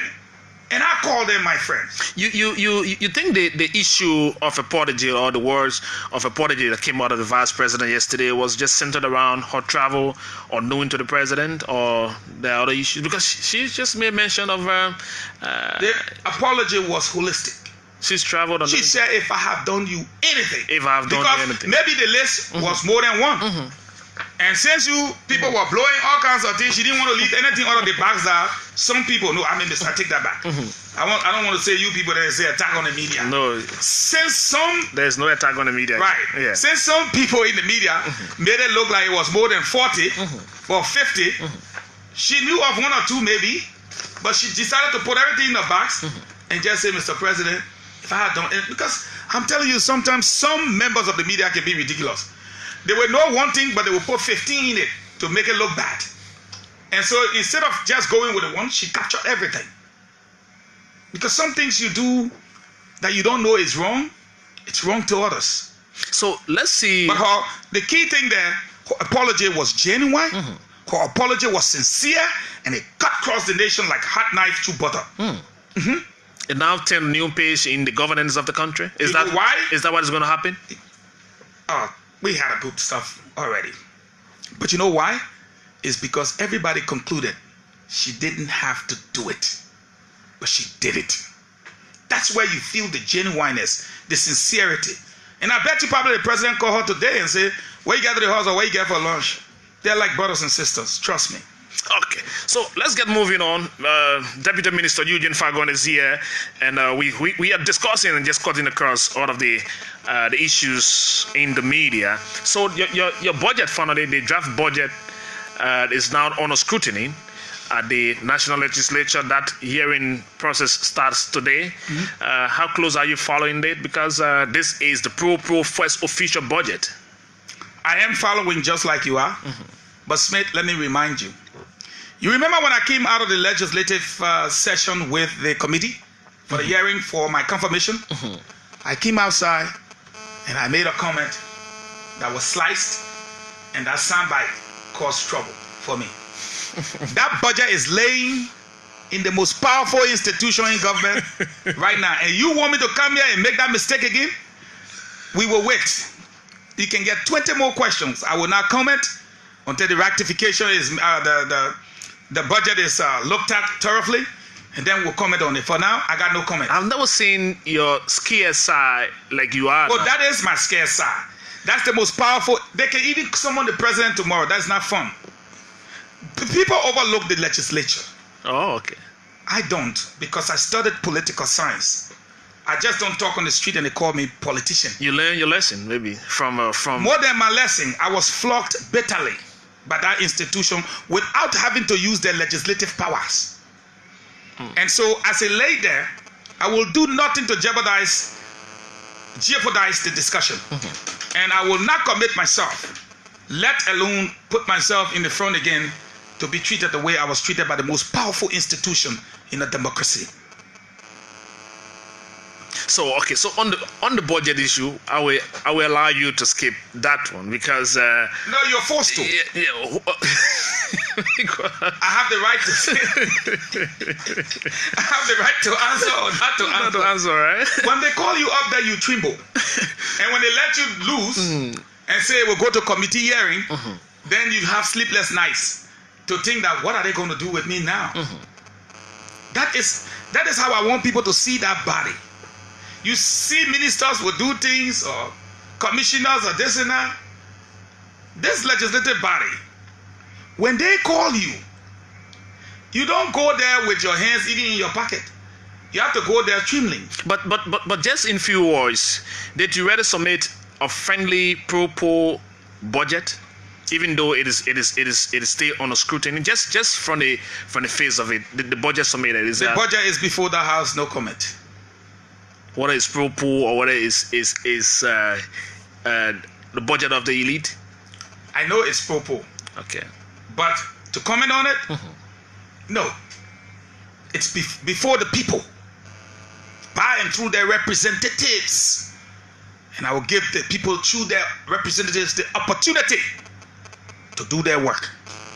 You are about to assemble your cabinet for the retreat, am I right? Correct. When is the schedule? Thursday and Friday. Thursday and Friday? What's the purpose of the retreat? And where are you going? Oh, all roads lead to Buchanan, Grand Bassa County. It will be an opportunity. We're going to be hosted by the people of Grand Bassa, somewhere that the president holds dearly. And we're going to be looking at taking stock of the administration's first 100 days and the performance attached to that. We're going to be looking at the government pro-poor agenda, the development priority areas, like I told you, right? The development priority areas, like I told you. We're going to be looking at the outlook of the national economy as a whole. We're also going to be looking at presidential priorities and policies. Presidential priorities and policies. Okay. And then we'll also be looking at the government of Liberia communication strategies. As you know, how we communicate, many of you have complained. The president will be in Sierra Leone before you hear something. Something, yeah. We're working on that. We're just about 4 months in office, so give us some time. We're also going to be looking at the coordination among the ministries, agencies, and corporations, state-owned enterprises, and stuff like that. Inner fighting? Huh? Like some of the inner fight? No, there's no inner fight. We have disagreements, but people disagree to agree. Oh, okay. So if you don't have disagreements, I don't want you running then into you have disagreement with your totalitarian boss. regimes. I don't want you running into disagreement with your boss. So No. Me and my boss are the coolest in the entire government. Okay. I'm challenging any other ministry. Okay. We are the coolest. So at the retreat, 2 days, Thursday and Friday, with all of what you outlined to highlight during the retreat, we are still to get the working document of this government. Will that come out of the retreat, or will you wait your June deadline or schedule? There you go. You already know. You already know what's going to come out and when it's going to come out. Again, for the record, when this president announced a pro-poor agenda, we came here and we told you that an agenda is a list of items to be discussed. The team that went to the spring meeting in the States, IMF and World Bank, killed 2 birds with 1 stone. They stayed right there and they engaged the people in the diaspora. Once they were done, they came back home. Now the group just returned from the counties, engaging the Liberian people. And the Liberian people set out a couple of priorities. Amongst them, I'll give you the 2. Road connectivity and education, as I told you. So at the end of the day, we have the June deadline. A deadline means that's when you have to deliver. But we could deliver for you tomorrow, even before the meeting starts. We could deliver for you next week, the week after, but we give you a deadline. And when that time comes, hold us responsible. Until then, we remain. We're working. Working.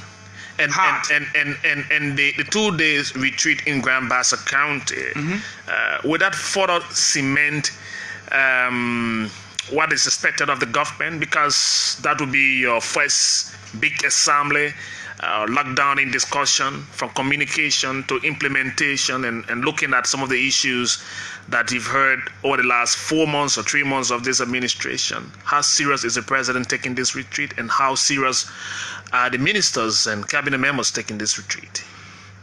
Well, let me tell you how serious it is to the president. Don't advise me. Just advise one of your assistant minister friend or deputy. Say, don't go and see what will happen to them. It's very serious. As a matter of fact, I'm leaving tomorrow because I got to go look for a place to sleep. We're on our own accommodation or lodging. We're on our own. No DSA? Gasoline, everything, we on our own. No padam? Nothing. Why? We are a pro-poor government. Why are you guys covering and hiding under this pro-poor? How do you go to Grand Bassa County for a retreat for 2 days, and everything in terms of your lodging, your travel is on your own? This is a we very took a job before you took the job. This is a very strange. The president said to you, he inherited a broke government. When you tell your friend, say, let's go to the club, and your friend say, I broke, and you tell him, let's go, who you expect to buy? Say that again. When you tell your friend, you say, Eugene, let's go to the club, and I said to you, Smith, I'm broke, and you say, let's go, man, who you expect to buy the whole night? The one who say, let's go. Thank you. The president came, he said, I inherited a broke government. And the president called me, Eugene, come and work. And I agree. I know the government is broke. What do you want me to do? Press the government for gas lit? Press the government to find place for me to sleep? I knew what I was walking into. I accepted it. But he made the announcement for the whole world to listen to. I inherited a broke government. When we know that the government gets money, when we're going on those kind of retreat with him, Mr. President, they say when we go on that kind of retreat, we'll so get this, we'll so get that.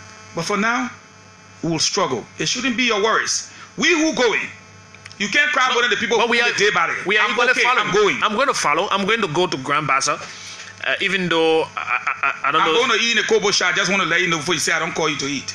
We're going to, you know the reason why some of us will be following the team to Grand Bassa, we'll be watching from a distance. So we'll see how pro-poor that retreat will be. You want to know where I'm sleeping?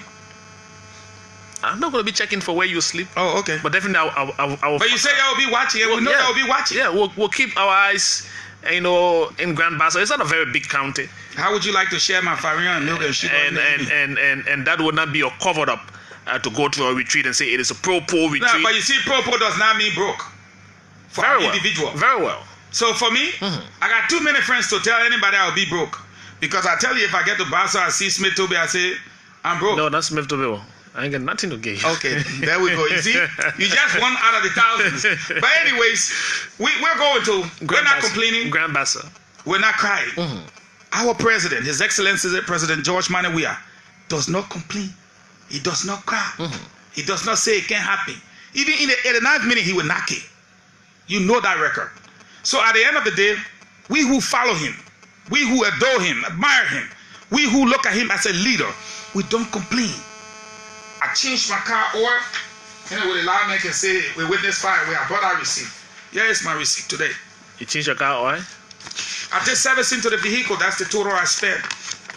Plus the money I paid, I did not get a receipt for the work they did. That's the receipt right there. Wow. It's at my own expense. I will not complain. I am going to serve my country, and when the president says move, I move. So how intense will the 2 days be then, in terms of the discussion lineup? Well, it's going to be very intense because the anticipated outcomes are there. We want to establish a time bound. That means we say this time, we're going to do this. A time bound roadmap that will drive President Weah's priorities for the next 6 months. I didn't say the past 3 months. Yeah, the next 6 months. The next 6 months. We want to do that. Establish a time bound. We want to adopt a contextual framework for the pro-poor agenda. A contextual, meaning in context. Framework. Wear a picture frame around here. Because then it went wrong with it again. I will tell you didn't hear the thing they call framework. Or you don't know what framework means again. We can be fighting away. Okay.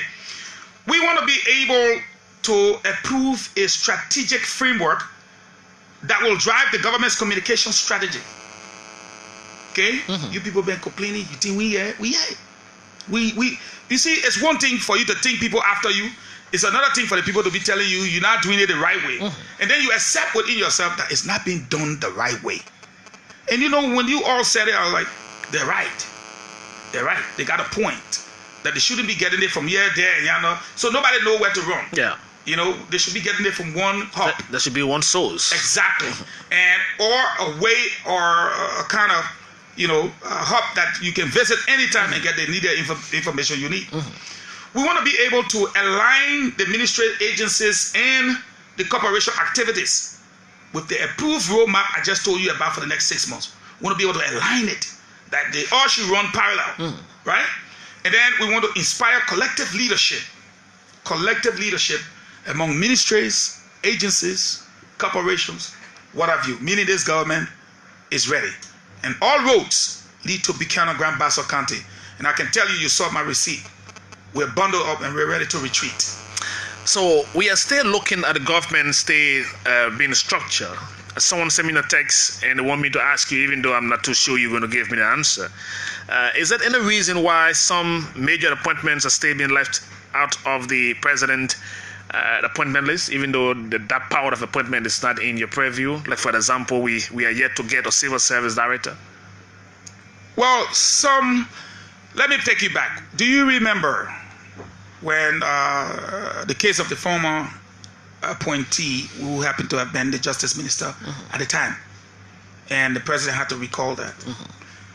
This time the president is very cautious, and the president is properly vetting almost everyone who lays a folder on his desk. That's one. Two, our president is a very, very busy man, but he's very keen on filling all government positions. When this president gets to that, you will hear. The fact that he's not there yet does not mean he's forgotten. No, it's just that every day is a new day, and for our president, there are lots of things on his plates right now. So he's going to get there. Guarantee you can take that to the bank.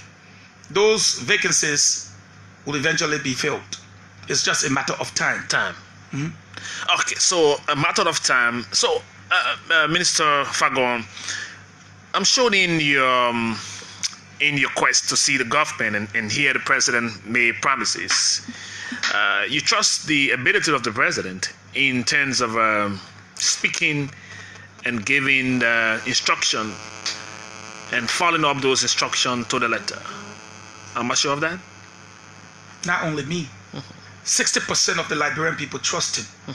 And that's why they voted for him. So when the president come out to the nation and says, I'm giving a 2 weeks ultimatum, I'm giving 2 weeks to a committee to investigate, and it's taking us over a month plus now. No, we have to take that back. In the first case, he gave the first 2 weeks. And then we understood that there was a recusal. So do you know where I'm driving? I know where you're driving. Okay. He had to reorganize. So let's go to Noka then. He had to reorganize the new committee. And he gave them 2 weeks. But remember, I can give you 2 weeks to clean this room. If you start cleaning it and you don't think you can finish in 2 weeks, is it wrong for you to come back and say, boss, I cannot make it in 2 weeks. Can I have an extension? I'm not saying that's the case, but is it wrong? It's not. So what is the current case with the 2 weeks to the global witness report with Noka that the president instructed? My understanding is the committee is working assiduously hard. That's my understanding. It's been long after 2 weeks. No, the first 2 weeks is not over. When this thing come up before you say long. It's the been first long 2 weeks were under the first justice minister who recused himself. Okay. So then it took time for the president to restructure the new committee. And that's the committee that has gone to work. First, structuring the committee is not giving them a start date. So I don't know what this new committee start date was. And because I didn't know what the start date was, I cannot tell you what the end date will be. but I knew that a new committee was structured, and it wasn't stated that start effective immediately. So I don't know the start date for them, but once they start, it will be 2 weeks and they will give you results. Okay, I'm sure you're watching your time, other engagement ahead of you. So let me give you some public introduction quickly so that you can hear what the listeners and followers on our social media are saying here. If you are in the US, I know what they will say. Yeah, so let's Many get. of them I'm a member of the Unity Party.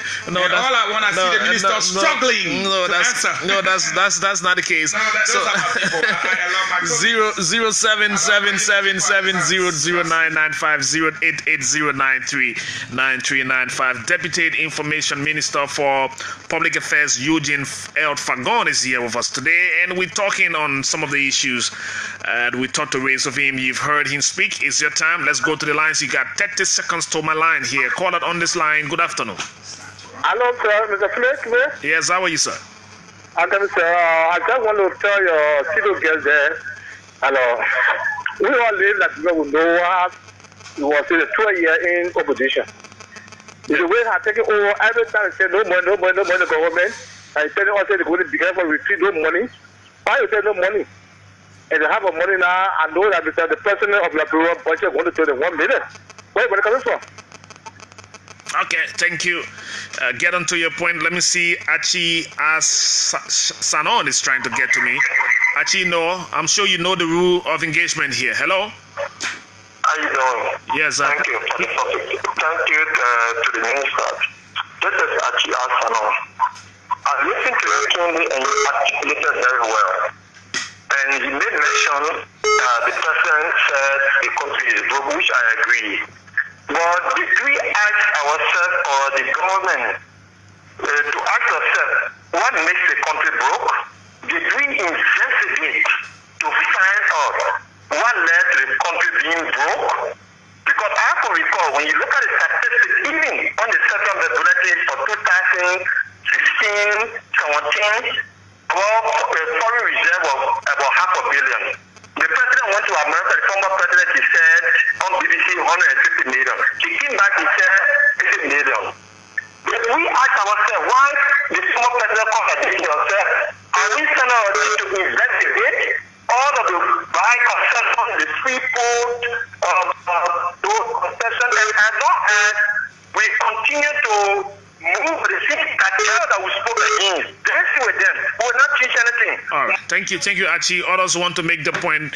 I'm sure the minister is taking note. We are now pressed of time here. The minister about to run out. So let me take a few of your interaction quickly. Next one right here. How are you? Hey. Yes, how are you, sir? I'm actually Dennis. I call from Ghana. Okay, go ahead, Mr. Dennis. I'm listening to the Honorable Minister very well, and so unfortunately within his dissemination with regard to his government. All right, here is it. We say the country is broke. To now, none of them had debunked the statement of Madam Sierra to say, oh yes, even the president of the night, he has now come out to say we make this in the cover. Yeah, the country is broke. We have a recast budget that will give 500,000 to the office of the president. Yes, the country is broke. We have 1 million that were elected to the president office and the vice president office. You people have breached the constitution 2 times, the census and our by-election. Where are we heading? My people, we need to be serious. Thank you. Okay, thank you. 0777-7009-95088093-9395 to the line. We run again. Hello? Hello, Smith. Yes, how are you? Yeah, thank God. This is Sabonki calling from Monrovia. Please go ahead. You know, as I listen to the minister, I really feel sad in my heart today. You know, when the whole issue of the by-election came, the finance minister said that the budget submitted without sitting with NEC concluded that it was too high. Then later on he said that he can give 1.something million. If they didn't want it, they can recruit people from the government and have the election. That was sad. Then later on the president, if you remember Smith, the president said that they should have in fact written his office. But I think the constitution says that they should write to NEC So when they write next, there's a constitutional date attached for the election. So next said that we'll have it on the 8th. Now close to the 8th, there were no sign, only 500,000. Then the minister was saying that next you beg them first, ask them first. When you know that there should be time given for campaign, everything, okay. and the 13th was the last date. All right, thank you. He will respond. He's sitting right here. Let's go to this number that's flying in from the U.S. It's giving me the indication from New York, but I'm not too sure. Hello? Hey, how you doing, man? This is Connor Brodenbach calling from Boston, Massachusetts. Okay. Please go ahead. Yeah, I heard Eugene Sandra. He's a close friend of mine. I believe he knows me very good. But, I'm a little surprised, for him to be defending the government that everybody thought this government was going to be, for the poor people. But rather than that, it's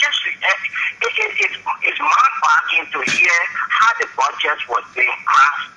And then he did defending it when he was a major critic of the then government.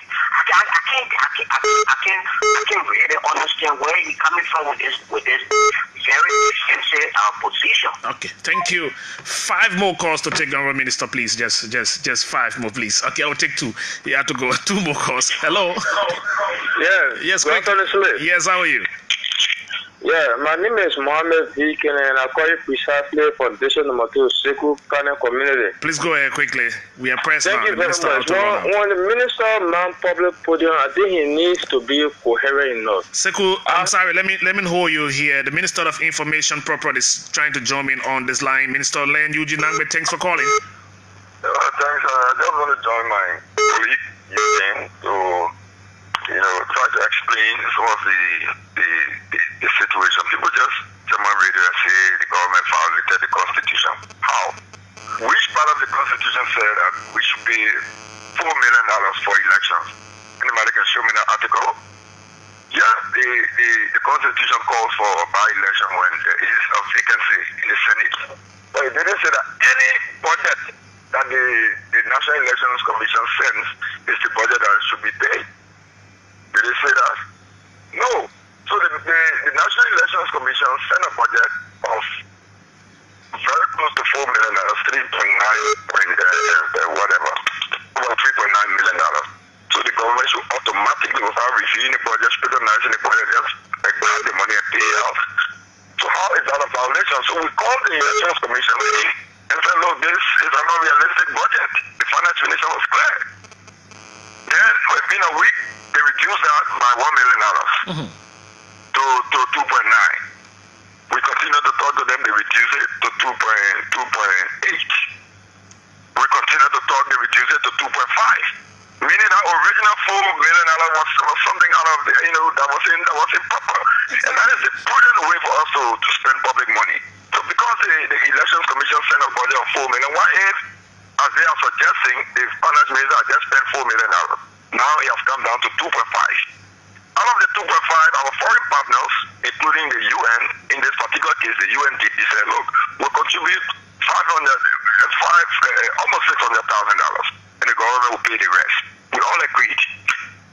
3 days ago, 3 days before he had his press conference, it was when Kukoya sent his spending plan, because we're not going to dump the entire $2.5 million onto him.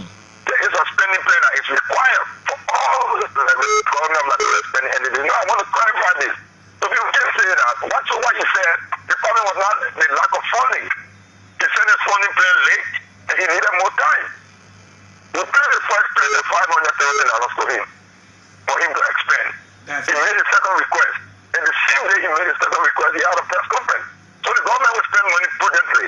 So any member of the government, including myself as Minister of Information, when I request for money based on my budgetary appropriation, the money is not just given to me by the Minister of Finance. There are steps that will have to be taken before money is spent. And that is the process that is followed. But so there is no constitutional violation in this matter because somebody said the government did not give $4 million. Any budget that is spent now, what are you going to pay? Let me ask you, Mr. Minister of Information. So now they set date to conduct the election, which was scheduled for the 8th, has passed. where are we going now? Since you haven't seen anything constitutionally wrong with conducting election on the 8th, and that's the set time that the National Elections Commission came up with. When the current president, Ambassador George M. Weah, when he became a senator, what day did we have it? Did it happen on time? Was there a constitutional crisis in 2014? There was none. We had a state of emergency. So I assure you that if we approach that data, there is a decision. There are several tools in the hands of the executive branch and in the hands of the judiciary, in the hands of the legislative branch that can correct this situation. So for someone to say there's a constitutional crisis, was there a constitutional crisis? Was there a constitutional crisis there? But the first deadline, I'm sorry, when we the deadline, there was some legal corrective measures taken. So there wasn't a crisis. So there will not be a crisis this time. So Mr. Minister, there are available mechanisms to the government of Liberia, the legislature that choose that send the bill of information to NEC can do other things. The judiciary could intervene. Our constitution is solid and it is strong. So because due to logistical issues we did not have on the date that has been planned, doesn't mean that the country will go up in flames. It's a minor issue. So now that we passed the first date, are we certain that we're going to go to this election anytime soon? Definitely, because the money is not a problem for the elections. The money is not a problem. It is not a problem. The government has spent 500,000. I think tomorrow they'll give NEC additional money.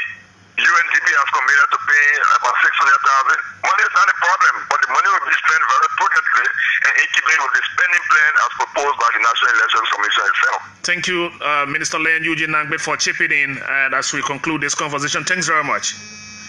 Okay, so the Honourable Minister, now you listen. You can respond to the rest of. But before you talk quickly, let me talk to Mr. Mo Ali, who's been trying to get to me right here. Let me take Mo as my final caller, please. Mr. Ali, please go ahead. Good evening, Steve. I'm a little bit disappointed when the Minister of Information comes on the air and see that these are minor issues, there's no violation. In the first place, the law is clear that when there is a vacancy created within the legislature, that vacancy should be filled within the space of 90 days. Unless in a situation where there is a force majeure that will not allow the holding of an election within the space of 90 days. And the case with 2014 is a clear indication that there was a force majeure. There was Ebola killing people, there was an outbreak of viruses, and people were dying. So there was under no circumstances that you would have had elections. Now there is clearly a violation of the law here. And if the information minister is telling us that money is not the issue, as we've been hearing from the National Elections Commission, then there should be an immediate investigation constituted for us to know why the people of Montserrado and Bond County are continuing to be deprived of their representation in the Senate. Okay. This is not an easy something for the information minister to just brush over and say it's a minor issue. There is no minor issue when you have almost half of the voting population of this country not being represented or underrepresented at the national legislature. This is not a minor issue. Okay, so just stay around, listen, because the minister is back with me in here. I'm sure you want to give an instant response to that point you just raised. Because it was very clear. There's nowhere in the Constitution that says how much will be spent for any particular by-elections. The government has been performing its responsibility. Like I said, the initial budget was $4 million. We brought it down. Now we are $2.5 million. So it means that the government has what to do. The reason I'm saying it's not a big issue is because there are remedies within our governance structure to cure such a matter. And the remedies will be applied. Just as the remedies were applied in 2014. Because in 2014, you mentioned force majeure. Did the Constitution say only Ebola is a precursor for us holding elections? Are there not other possibilities? What if there's a logistical constraint that the elections holding body itself has that prevents the holding of the elections? You know, we're in the middle of the budget process. What if it had been so? The Constitution foresaw all of these things and it captured all of that into you having a peculiar situation and not being able to have the election. And there is a cure. So the cure that is necessary necessary for this situation will be applied, and the people of Monserrato and of Bond County will not be deprived of their representatives or their senator in this case, as they were not deprived in 2014. The elections were held later. The deficiency was cured, and the elections were held. And I repeat, the situation with NEC is not a money issue. The government of Liberia has always been prepared and will spend the money in keeping with the approved spending plan that the NEC itself submitted to the Ministry of Finance. Okay, thank you, finally, our Minister Eugene. Now you can respond, so we can let it go. What is there to respond? My boss just summed it up and closed it up. There is nothing to say. If you presented a budget, I said that to you from the very beginning. I said, did journalists in this country do due diligence by going to NEC and saying to them, did you request? You and I had that conversation, Smith. Did you request for this money and you were denied? Did I not say over 5 times? And so we've gotten to the point where the minister himself had to come and clarify again.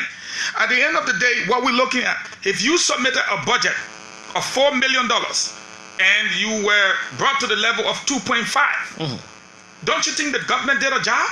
The government did a good job. If everyone in this country was allowed, official of government, I should say, was allowed to frame a budget and just send it and government pay, do you know what would happen to this country? This country will be broke. Because everybody will write whatever they want to write. Give me 6 million. Give me 20 million. That is why we have something called budget streamline. You look at it, the ministry say, look, what about this? What about that? What about this? From 4 million to 2.5. Don't you see that the government did a good job? But let's look at something else. Another gentleman said, oh, where would the money come from? I mean, why is the government broke? Well, the government is broke. The government is broke because the government inherited a broke government. He asked you what else you investigated why you inherited a broke government. I can tell you this, the IAA have been doing a good job. They're still doing a good job. Ministry of Health is complaining about a couple of things that is being sorted out right now. The Ministry of Health, again, had 750 persons that were dropped from the list, saved the country almost $1.something million. We are working. The government is working. But at the end of the day, if he wants us to tell him why the country is broke, let him go look for waste, fraud, and abuse. Let him go look for the $80,000 cars. Let him go look for the people who travel abroad on scholarship and came back prematurely. There's so many things that can happen. But for us, we're not complaining. Our leader does not complain. And so what I can say is that, first of all, I'm grateful to the Honorable Minister for coming up and divulging information, much needed, to the people of Liberia. Clearly now, you can see he said, and I want to buttress what he said, the money is not the issue. The way we spend government money must be prudent, is what he said. Meaning, make the request, follow the process. If you don't, it's on you.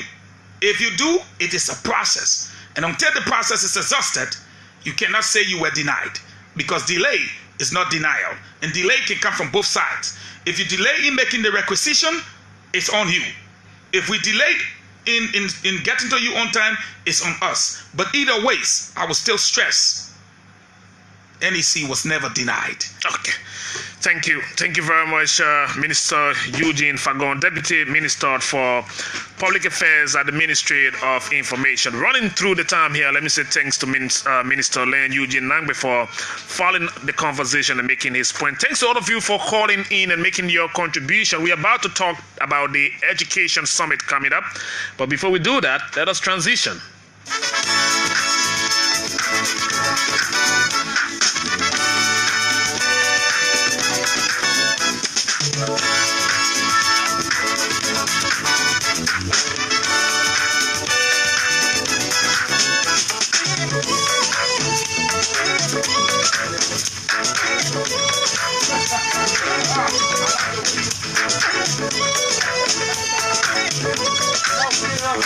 Hey boy, you are so fine.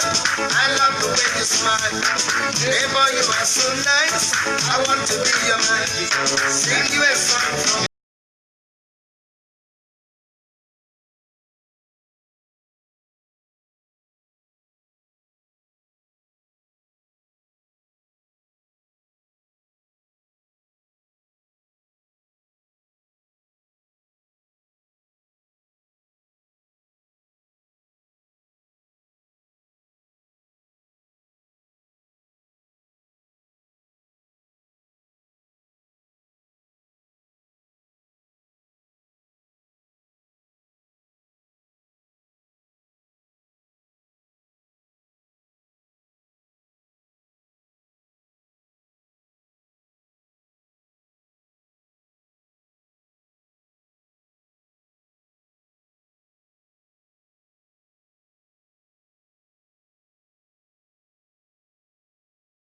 If you just come to Liberia, I love the way you walk.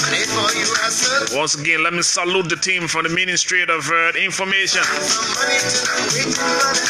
Yeah, tough talking ministers, you know. When you hear Eugene Fagon and you hear Eugene Nambe, you know there's fire on the mountain. I will try to get to the neck people. I've been talking to some people in there, and I don't know why they're keeping away from the radio. Now they're putting the board in their coat. They said money is not the issue. So we need to find out what's the issue then. Why don't we stay talking about the by-election? We can all do this together. Back in the days.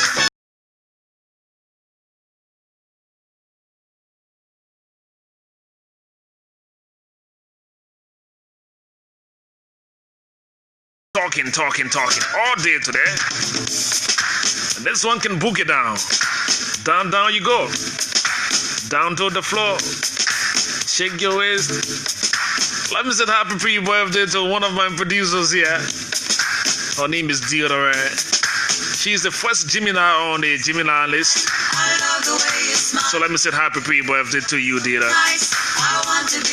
I will be your neighbor on that day.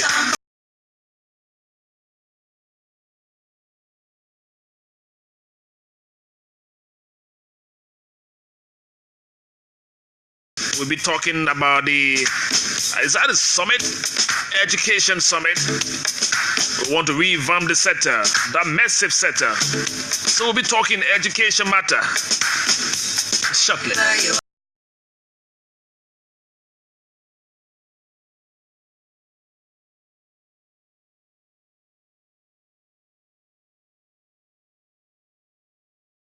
Music live from Morocco. This is Jonah Como Jr. How you doing, Jonah? Falling from Morocco. All of the viewers on the social media, how you all doing today?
To him for the loss of his mom, but he's keeping strong, you know.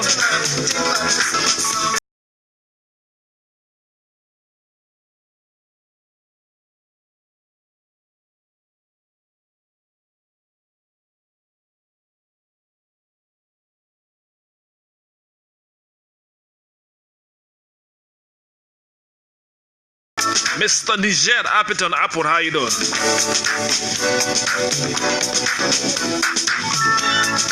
How you doing, Susan? Benzema and Benedict, how you doing? And all of the friends. A beautiful song here connecting you with the old spirit and trying to at least spice up your afternoon. That's how I love to do it here. When you talk, yeah, sometimes you just take a break like we did with that music. Just 5 minutes of that song. Neighbors, a very fine song, old time music, but it sounds very good. It's not on the record, believe it. Technology is really helping the world. So today we about to go on talking, and we'll talk about one big summit I'm told is coming to the country, you know. In the past administration of former President Ellen Johnson Sirleaf, the sector called education came on immense criticism about the look of the system. It was being criticized. It was termed to be a massive system. Can we just reduce the microphone a little bit for Maxine so that it can be much better? Just bring down the head a little bit. The head. Okay. So that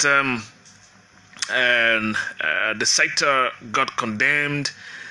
The criticism of the sector was so high on the agenda of the government, and of course the public talked a lot about it.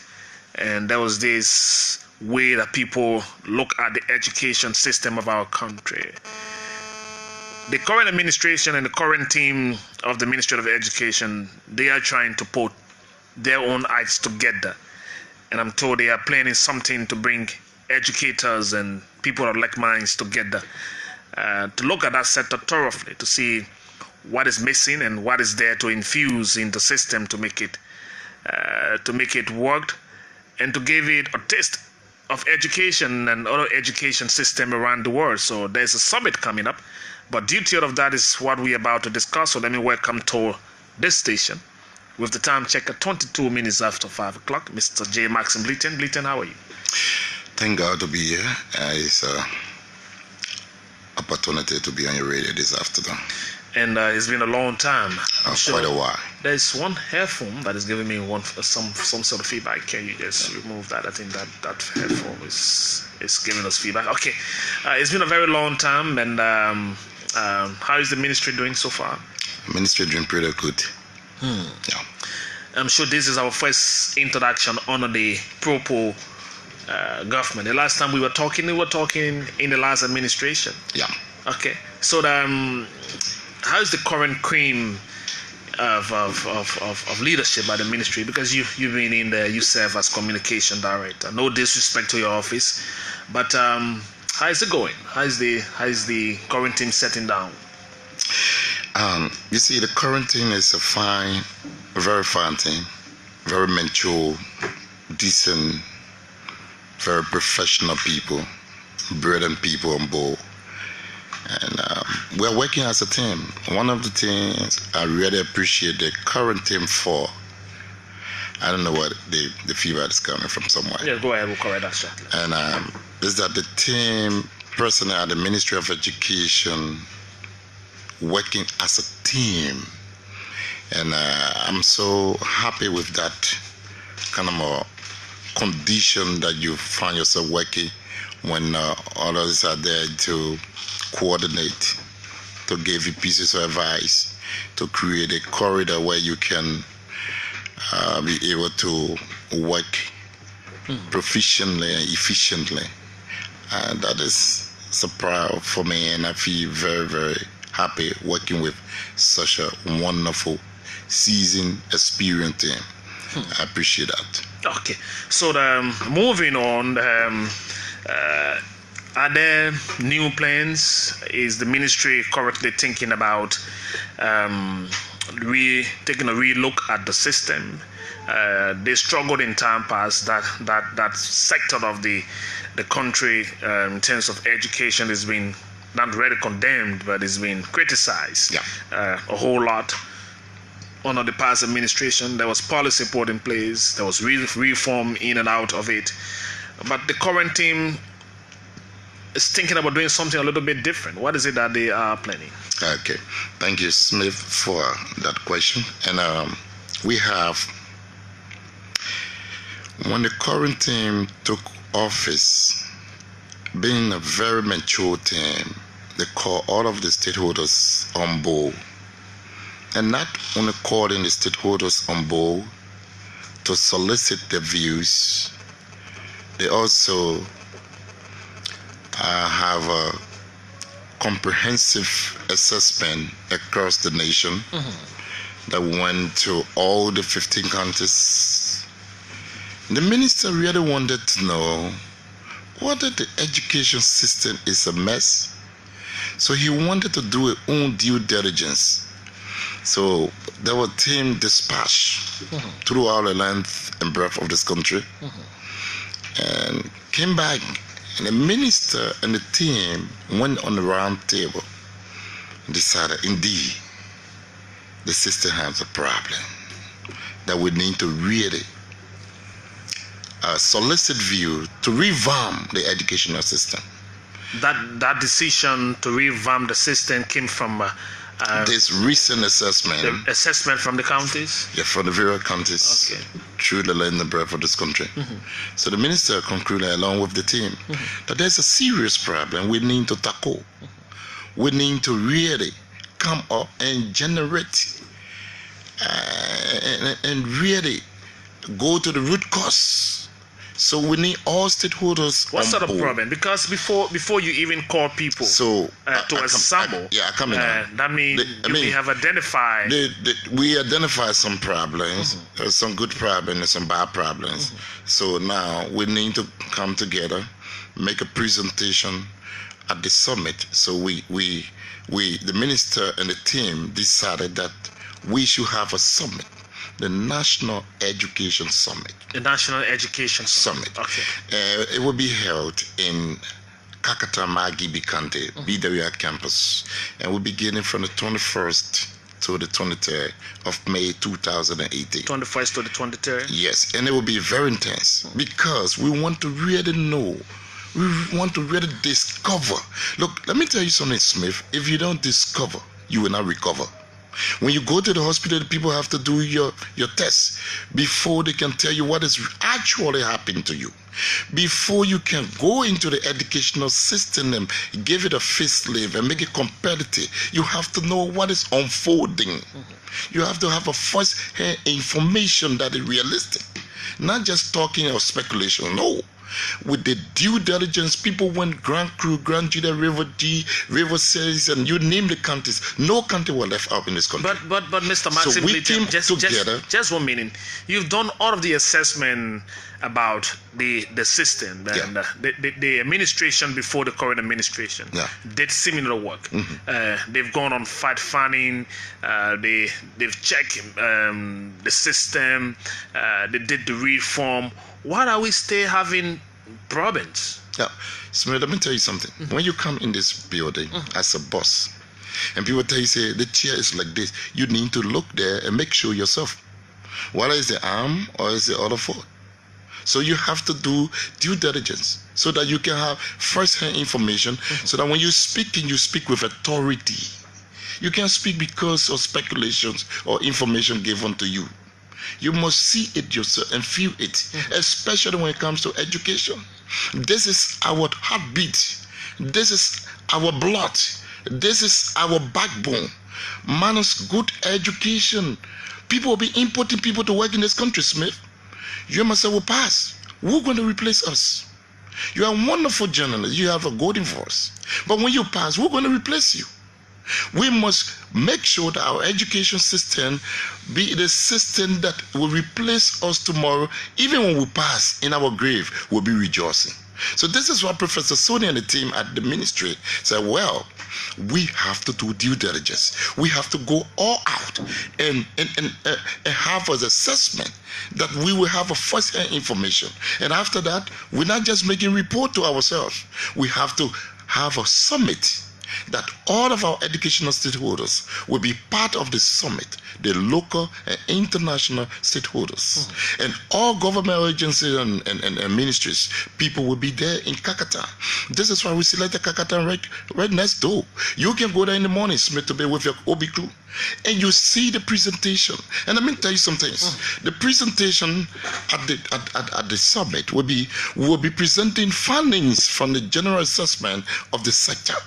Number 2, we'll be presenting the proper agenda for quality education for all without discrimination in the Republic of Liberia. So besides, let me just finish that. Okay, go ahead. We will also identify a workable solution to professionalize the educational system in Liberia.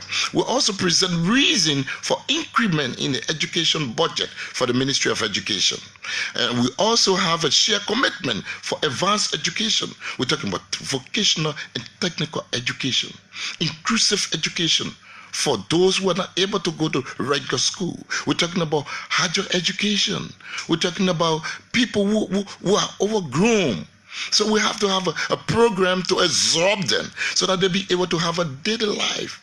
They'll be able to live instead of existing. You know, there's a difference between living and existing. Those who are living, those who are able to read and write and have something on the table, they're living. And those who are existing, watching people who are eating and begging for it now. So we don't want Liberians to go that route. Look at our brothers on the streets. But let me ask you, and so we'll be doing all these things. And the team, team for this summit, I will come back to the team. Is prioritizing education while we should care. Yeah.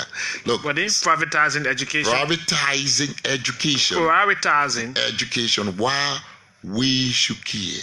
Maxine, is it just about the name of the summit and the theme of the summit, or bringing the people together and discussing the issues that you consider affecting the education sector?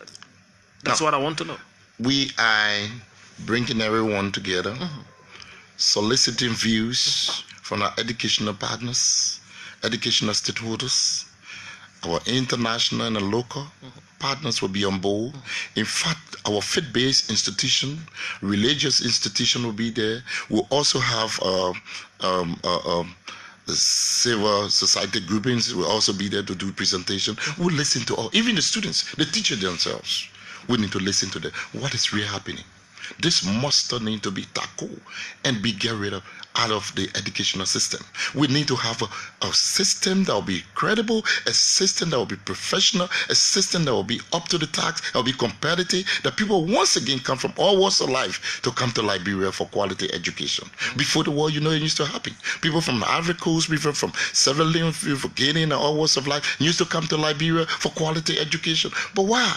It just went down the drain. Something wrong somewhere. We need to talk the talk, and we need to strategize and come up with a document, a declaration that will be a working tools for the educational system in Liberia. This is how about so those who will turn out, stakeholders that you are taking to Kakata from the 21st to the 23rd in their presentation at the summit. At the end of the day, what exactly is the Ministry of Education expecting? We want to have a consensus that all of us in education, Smith Toby, the faith-based institution, the mission, the boarding, and the private will all come together and say, this is the document we crafted. This is the document we approved. This is the document all of us signed during the education summit in Kakata Magibi County. This is what we're going to work with, and we're going to distribute that through all the land and breadth of this country to all schools. All, while you're faith-based, you'll be given copy. And that document is the one we're going to implement to the letter. So if you are not there, you will have yourself to be blamed, because that's what we're going to work with.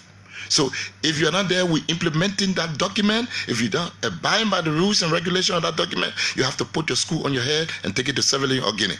So long that document is approved and accepted by the entire educational sector of our nation, and all educational stakeholders were there to strategize and solicit views and make sure that the document is crafted, is something that reach consensus, we all will work with that document to the letter. But the issue of improving education also depends on the people in the classroom, the teachers, keeping them in the classroom, taking them out of giving hard tests or giving texts for money, making the system trustworthy. And, all of those issues make the system to be the way it is. The teachers no longer develop that interest. They are not staying in classroom. You got one teacher teaching seven institutions, so they got TA here and there. So all of it have compared, and it have placed a dent on the way even the teachers present. I heard Minister Sonin talk about the way the teachers even dress to go to school. Yeah. We talk about, look, the Ministry of Education, we have a code of conduct. You know that. We have a code of conduct.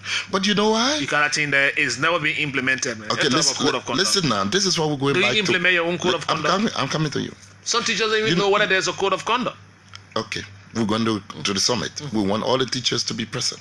You carrying the teachers? All the teachers to go? All the teachers have representation. Okay. Yes.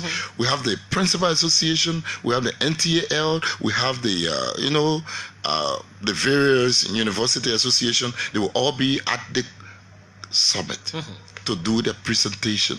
We will all solicit view, as I told you. We will come up with findings. What is happening to our educational system? So those who are expert in education we need their ideas. Those who love education, we need their ideas. Those who are retired and still love education, we need their idea, because you are retired, but your children going to school, and the system need to be better than it is now. So your input and your pieces of advice will be highly appreciated or considered. So we need all of you on board. Even the former ministers, those who have chance, will also be a part of the summit. And if you are not invited, you can come. That's the country. Maybe oversight, we may not write you. You can come because this is your country, and we're talking about your system. Education is everybody's business. So stop sitting on the fence. Join us so that we can transform, upgrade, and standardize our educational system. Together, we can have a better educational system. You know what? In Liberia, when we were together, Ebola was defeated. You know that? We stood together and we defeat that monster they call Ebola, and we overcame Ebola in this country. So if we want quality education with the heart, the love for education, the passion that we have for education, we can put together our pieces of advice, our ideas, and make our education system second to none in West Africa. So we need the professional people. Come on board. I mean, your ideas will be beautiful. Don't sit there and say, oh, that is people time. No. It's not no people time about education, because your children go to these schools. Because it's about everybody. The thing about it is, we need your help. We need your input. Come, join us. Maxine, the thing about it is how in terms of the difference it is going to bring to the sector, a sector that have struggled for 12 years and is still struggling. Can a 2 or 3 day education summit make any difference? No, listen to me, Smith. We're talking about professional people. Yeah. We're talking about 3-day intensive. We are leaving everything here in Monrovia.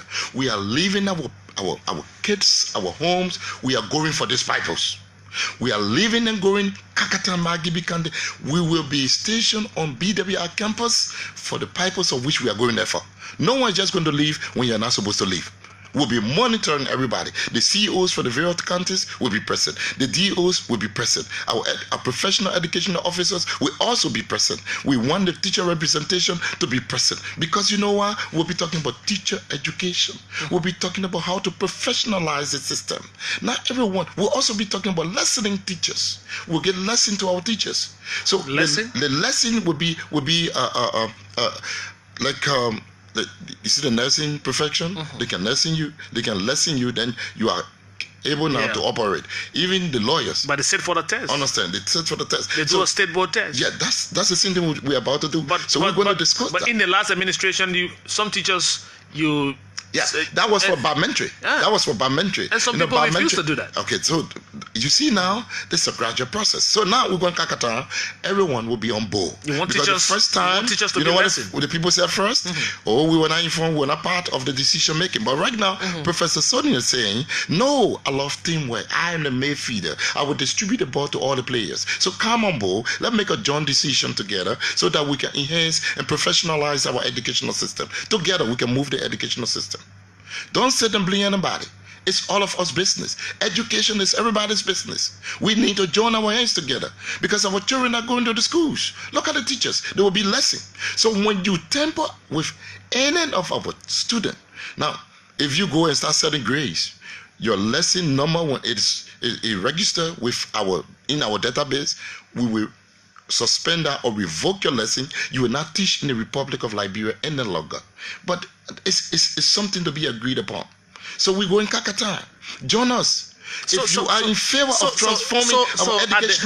at the summit, join the Ministry of Education. One meeting, let us not preach here.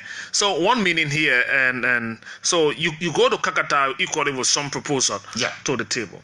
That is, let us lessen our teachers. So in doing that, will you get the teachers a test to qualify them? As they see the ministry been struggling to get qualified teachers, to even keep the qualified teachers in the classroom. The issue of salaries. Okay. It's been very important in time past. Because teachers feel they are not properly paid or not properly compensated, they are just places. So you get one teacher teaching 5 schools in Central Monrovia, and you got one from the teacher sim- in one village, maybe just one teacher in the whole town. This is why we're going to make the assessment report at the summit. Assessment report. We're not just going to the summit. You also found that out? Yes. As some of the problems? We saw that. We saw that. That is true. One teacher teaching from 1st grade to 3rd grade. How can you manage that? We're going to the summit. We'll solve that together with all of our educational stakeholders. What can we do collectively together to revamp our educational system, to professionalize the system so that we can be proud of our educational system once again, so that it can be competitive. So the education must be affordable for all and relevant. So if you're going to study school, that study school not just for study student, no, it's for all. We're going to make education very, very simple. What do you mean by certain school, not for certain student? You know the reason? That certain people in this town go to certain school, and certain people not supposed to go to certain school. We're going to have everyone will have access to education under this proper government. Do we have discrimination in school business? This is what we say without discrimination. This summit we're going to end with an open mind that no one will have discrimination. Have you identified discrimination? Are there schools here that certain people can go and certain people can go to? It's obvious. You've seen it.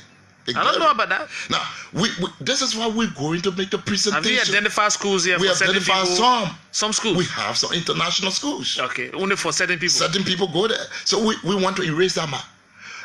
Education. All of our citizens must have access to quality education, affordable education, relevant education, all without discrimination. So nobody going to say, from this, I'm going to this school. No. We're not going to, that discrimination thing has finished. This is different dispensation. But the thing about government for all. It got to be affordable. For all. Affordable. That's what I said. People go to school. We're going there now people to have a discussion with all of our international schools. This is what we think we want in this country. What's the will and pleasure? You have your input to make. The other educational stakeholders have their input to make. If it costs you so much, we have our international partner. They will also, give their views. Maybe they can donate. Who knows? So we want to look at all these things. Discrimination in education. Schools it's here. Wrong. Schools here. It's wrong. It's wrong. Yes. Seriously? I mean, we have international school. Smith, I have to say you don't know about that. It is existing. It is glaring. So we're going to the conference with the summit with an open heart and love for all without discrimination. Come let's talk on the round table. We need all of our citizens to have access to quality education, affordable education, education for all without discrimination. I insist on that, without discrimination. Are you also our taking? children must have access to quality education. Are you also taking? And besides that, the summit, we'll talk about teacher education. We'll professionalize the system. Not because you have degree in chemistry or physics, it means you're a teacher. No, you have to go to teacher institute. You have to know the pedagogy. You have to know the methodology. You have to know what to do and what not to do. So that our children that go into school will have the zeal and will be motivated and encouraged to go to school. You will not be in the classroom to be intimidating and harassing our daughters and sisters. That is unacceptable. And we think that it must be deleted from our educational system.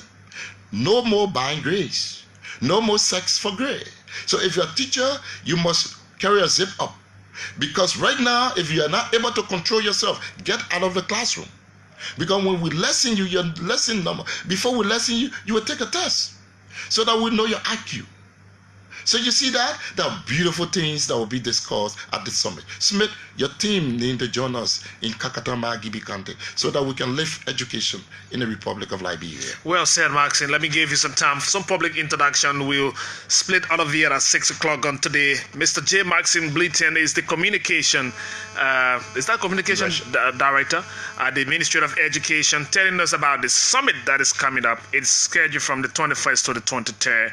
And so they will discuss the issue of giving teachers in the classroom lesson and of course the issue of discrimination in the sector. Some schools here are meant for only international people, and the issue of the curriculum. We also discussed the curriculum. Now, the minister said there are a lot of things that we need to infuse into the curriculum to suit our present reality. Because we can't be talking in the 21st century. Yes, we'll be talking way back. Be bringing up. No.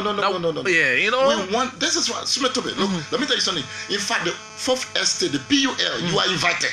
You are further invited to be part of the summit because we need your input. You are the one that interact with all of us on a daily basis, and you know the contemporary things that need to be included into the curriculum. So we need the expertise of some of the PUL professionals. Though you are very retired, we need your expertise. Maybe you down there, you sick, or you somewhere in Benekole or in River G. We need your expertise. Please come to Kakata Magibi Kante, BWR campus on the 21st to the 23rd. We will solicit your views. We will sift to them. We will look at all the suggestions and select and craft document, and we'll have declaration. Okay, let's go now to the lines on 0777700995. There's a summit on education coming up. National Summit, they call it. A national summit on education. You all talked about our system is messy. The president has gone out to even ask for technical assistance to help the education system. The current cream of leadership at the Ministry of Education says we can look deep into our country and correct the system. So they set up a summit that is going to run from the 21st to the 23rd. That's what we're talking about here. You hearing the communication director drilled us through what is expected from the summit. Let's go to the lines and get your introduction on 0777700995, 0880939395. Let me take my very first caller on this segment. Caller, good evening. Good evening, Smith. Good evening to your studio guest. Okay. Tony. My name is Shimo. I'm not Shimo in a call when I put down Governor's Building. Please go ahead. Please go ahead. Thank you. Why is true the minister is discussing issues relative to the summit as to be held? But I want to bring to his attention some burning issues within our academic sector. And in recent time, the minister Hello. Yes, Smith. So in the studio is the communication director and not the minister. Who be following the conversation? Thank you for bringing me the boat, Smith. The communication director. And in recent time, the MOE issue of education took to a press movement where they passed a mandate that all schools should adhere to the WASB result before issuing clearance to secondary students or 12th graders. Now some institutions have begun issuing clearance to the 12th grader for graduation, preparing for July, and we think this will undermine our education system. Okay, thank you. Let's stay in line with what we are discussing. But I'm sure you made a point, and there will be a response coming up. Let me take this call. I'm sure it's coming from the U.S. Hello. Yes, hello, Big Brother Smith. How are you, sir? Well, thank God I'm here, and how are you? Well, thank God I'm so blessed to be on this platform. My name is Prince M. Sharif, and I call from Maryland, the USA. Okay. Let me just say hi to your studio guest. I want to use this occasion actually to extend my thanks and appreciation to the Ministry of Education for the far-sightedness. This thing has been a serious issue, especially those of us in the diaspora. Knowing very well how messy the education sector is, I think what the Honorable have just explained is all that we have been crying for. And we believe that when these things are implemented, the Liberia education system is going to rise up again as it was, in its pre-war status.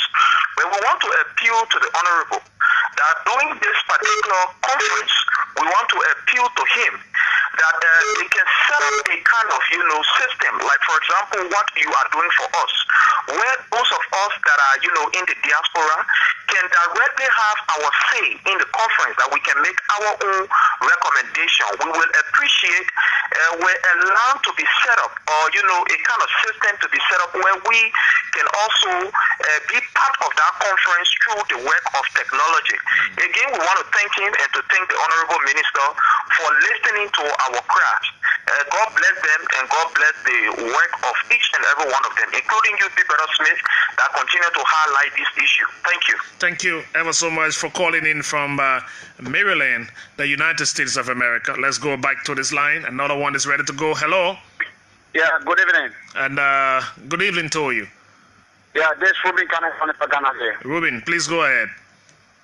You see, many times I listen to Mr. Blayton from the past regime, and this time around, this is a proper government. So I need more at this time, because the past, the whole talk is towards education, and society was not apart. Please, Mr. Blayton and your minister, we want particularly now at this time in this educational issue. Thank you very much. Okay, Ruben, thank you very much. I'm not sure, but let's get going here on 0777-700995. We'll take 5 more of your calls, then we'll come to Mr. Maxim Bleaton to respond, then we'll close up. Let's take another one. Hello. Hello. Yes, good evening. Good evening, Mr. Toby. Yes, good evening. I'm getting you. Please give us a name and make your point. Good evening to our studio girl, Mr. Maxim Bleaton. It is a pleasure to found this land today. My name is Charles B. Jadid, and I come in from Broadway to this part of Kono. I want to use this opportunity to appreciate the new minister, Minister Dow Antony, and now a civil lieutenant for putting in place just a strong idea, a brilliant idea that will help to improve our education to a far that it is today. But now I have a serious concern to the PRO. One of the things that is linked to the pitfall of the education system, so where you experience the student, our teacher go to class, they leave the class and go to teach another school, they have fast food and everything. But they also have to do with the issue of salary. Our brother, especially when in the country where you salary the job is 139 to 140. Teacher makes 16 to 70,000 is less than 110 years. Okay, thank you. The issue of improved salary to keep teachers in the classroom and not allowing teachers to cut across from school to school. Let's go back to the line here to take another one. The summit is what we're talking about. Let's take another caller. Hello. Hello. And your name and where are you calling from, sir? My name is Bula Yukoba Jino, calling from the Bananville vicinity. Okay, please go ahead. I've been a teacher for almost 1 year now. One of the major problems in the classroom is not only the issue of test for grades and other things, but one of the major problems is majority of the youth in the country now are taking jobs. So if the government really wants the issue of education to be straight in this country, the first thing we need to do is to actually improve this issue of jobs in the country. Start to get rid of these places that will go to smoke the drugs. That's why they get it.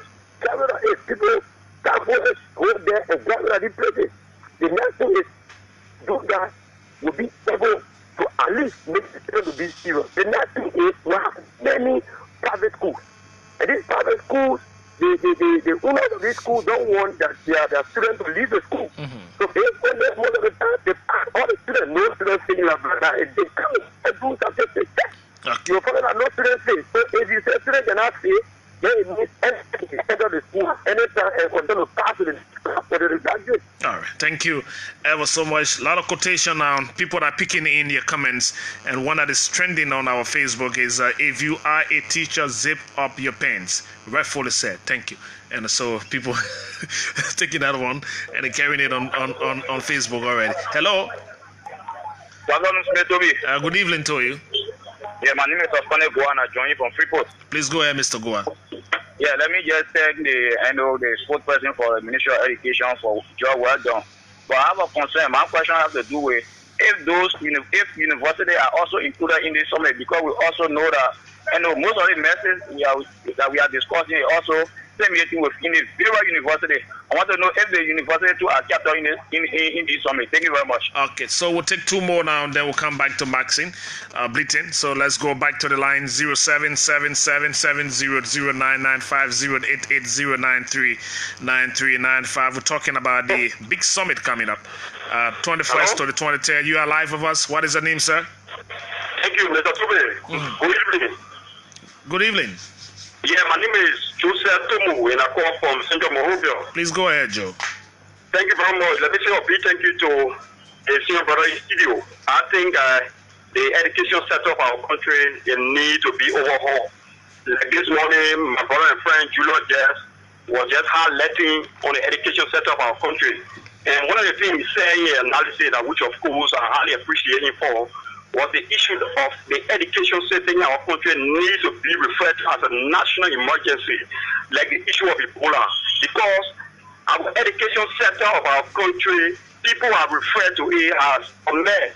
So the kind of mechanism that the minister is putting into place to make sure that education sector be reformed, I think is a rewarding one, because I have the opportunity the last time to go by the ministry and attend one of the workshops, and a series of issues were discussed about the issue of the academic grant code that also the minister wants to establish and give a lesson to the various instructor, because instructor, you are going in the classroom, there's a need that you should be professional and not to corrupt the mind of the students, because any attempt to corrupt the mind of the students, that particular student will enter into the governmental sector of our country, definitely will be going there with corruption. All right, thank you. Let me make wait for the last caller now, so that we can allow Mr. Maxim Blitten to respond, and then we will let it go out on 0777-700-995. This one will close the line finally. Please step away from your monitor if you are interested in this conversation. How are you? Good evening, Honorable Toby. Yes, good evening to you. Please close the line for me. This is Kwekwe Kima. I'm speaking to you from Depot Street. Please go ahead. Please go ahead quickly. Okay, I would like to commend all of you for the topic on our discussion. I just want to remind you, Mr. Smith, and also the studio guests. We are talking about education. There's a structure. There's a structure in the Nipo Jianha edifice. Okay, the Nipo Jianha fence.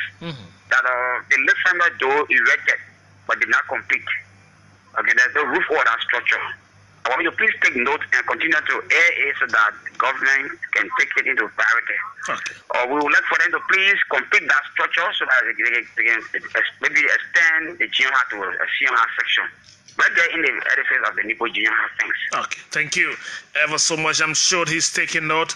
Saleh Sonin says, yes, Smith, please tell the guests that the major issue that impaired the educational system in Liberia, the salary disparity and the lessening of schools not based on merit but catch and connection. I'm sure that's what he's saying right here. As a professional classroom teacher, I appeal to the Ministry of Education to have a uniform curriculum for the school system and control or regulate the school fees. Okay, that's another comment coming in here. Pay the teachers good salary. Josephine Roberts is putting in a comment right here. Let me just see if I can just run through one or two more of it. On this one here, if you are a teacher, zip up your pens. Redford said, thank you.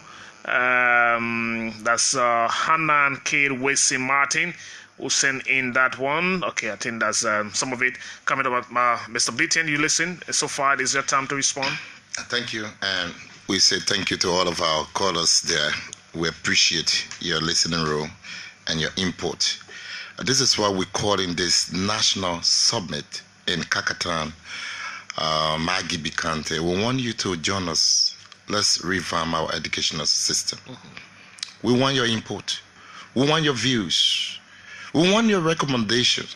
Please join us from the 21st to the 23rd of this month, May 2018. We'll be in Kakatan on the BWI campus. If you can just take a day out, that will be wonderful for us. It will be very intensive. We will be there. No one will be leaving the campus because we're going to work. We're going to craft. We're going to do something wonderful to generate a real policy, working document that all of us will use as our policy to implement our educational system in Liberia. Now, listen, the key theme of the summit will be teacher education and professionalizing the system. Monitoring and supervision. We also talk about assessment. We talk about learning environment. We also talk about the science, technical and vocational education and inclusive education. We'll also talk about higher education. We'll also talk about educational stakeholders engagement, and we'll talk about education financing. Because man's money, all these things we want to do will not be implemented. We want to have a document that will be workable, a document that we'll start working with, that we will begin to implement from the very day we come from Kakata. So please join us in Magibi, Kakata for the National Education Summit. It will be a rewarding one. It will be a historical one. We want your input. We want your expertise. Please join Ministry of Education so that we can revamp and upgrade our educational system. Okay, thank you, Maxine, and it's been a rewarding time here as well. We will follow up with the team at the Ministry of Education on that summit to see how it is going to turn out on the 21st and the 23rd. But let me just give you this information before I take leave of you on this presentation today of the conversation news as they break. So we do right here. The hearing component or hearing into the revenue component of the 2018-2019 budget, draft budget that is, that we talked about today, that started at the National Legislature, is hereby postponed until Monday, May the 21st. Once again, the hearing into the revenue component of the 2018-2019 draft budget that started on today, the revenue component is hereby postponed until Monday, May 21st. Details will follow. Let me say thanks to the communication director, Mr. Isaac Guys on Red, for filling us in with this latest development. We will follow the detail as to why it's been postponed until until Monday, the 21st of May. That revenue component of the budget hearing is hereby postponed until the 21st of May. We will follow up with the detail. Folks, it's not time that we take leave of you on another day right here on The Conversation.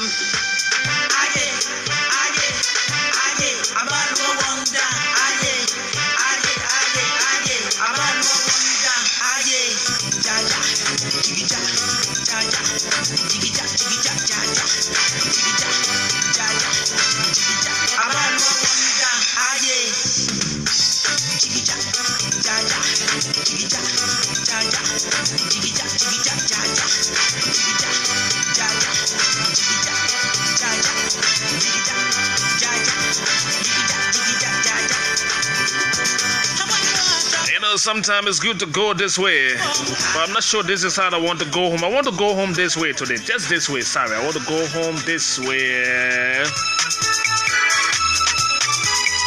And that's the song I'm looking for, and that's the music that I intend to take us home with today. We're going Grand Bassa this week, so this one is called Beji.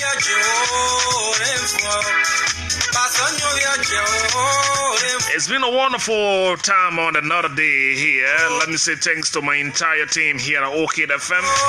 From the man at the powerhouse, Joseph Fala Sese, McDonald Shanga, who's been helping us with our sound here, and to the lady who's been on camera today, the pre-birthday girl, that young baby coming. Her name is Theodore Ray. She's been here helping Monique Williams, who's been out of here for a while now. Let me say thanks to Minister Eugene Fagon and his team for the time spent today. And thanks to Mr. J. Maxim Bleaton from the Ministry of Education, talking about the National Education Summit. Until tomorrow, let us pray that God will give us left to be back here and see together through the magic of radio. Until this pitiful voice of mine is back on your radio, my name is Smith. Smith Toby. God bless you. And so I'm out.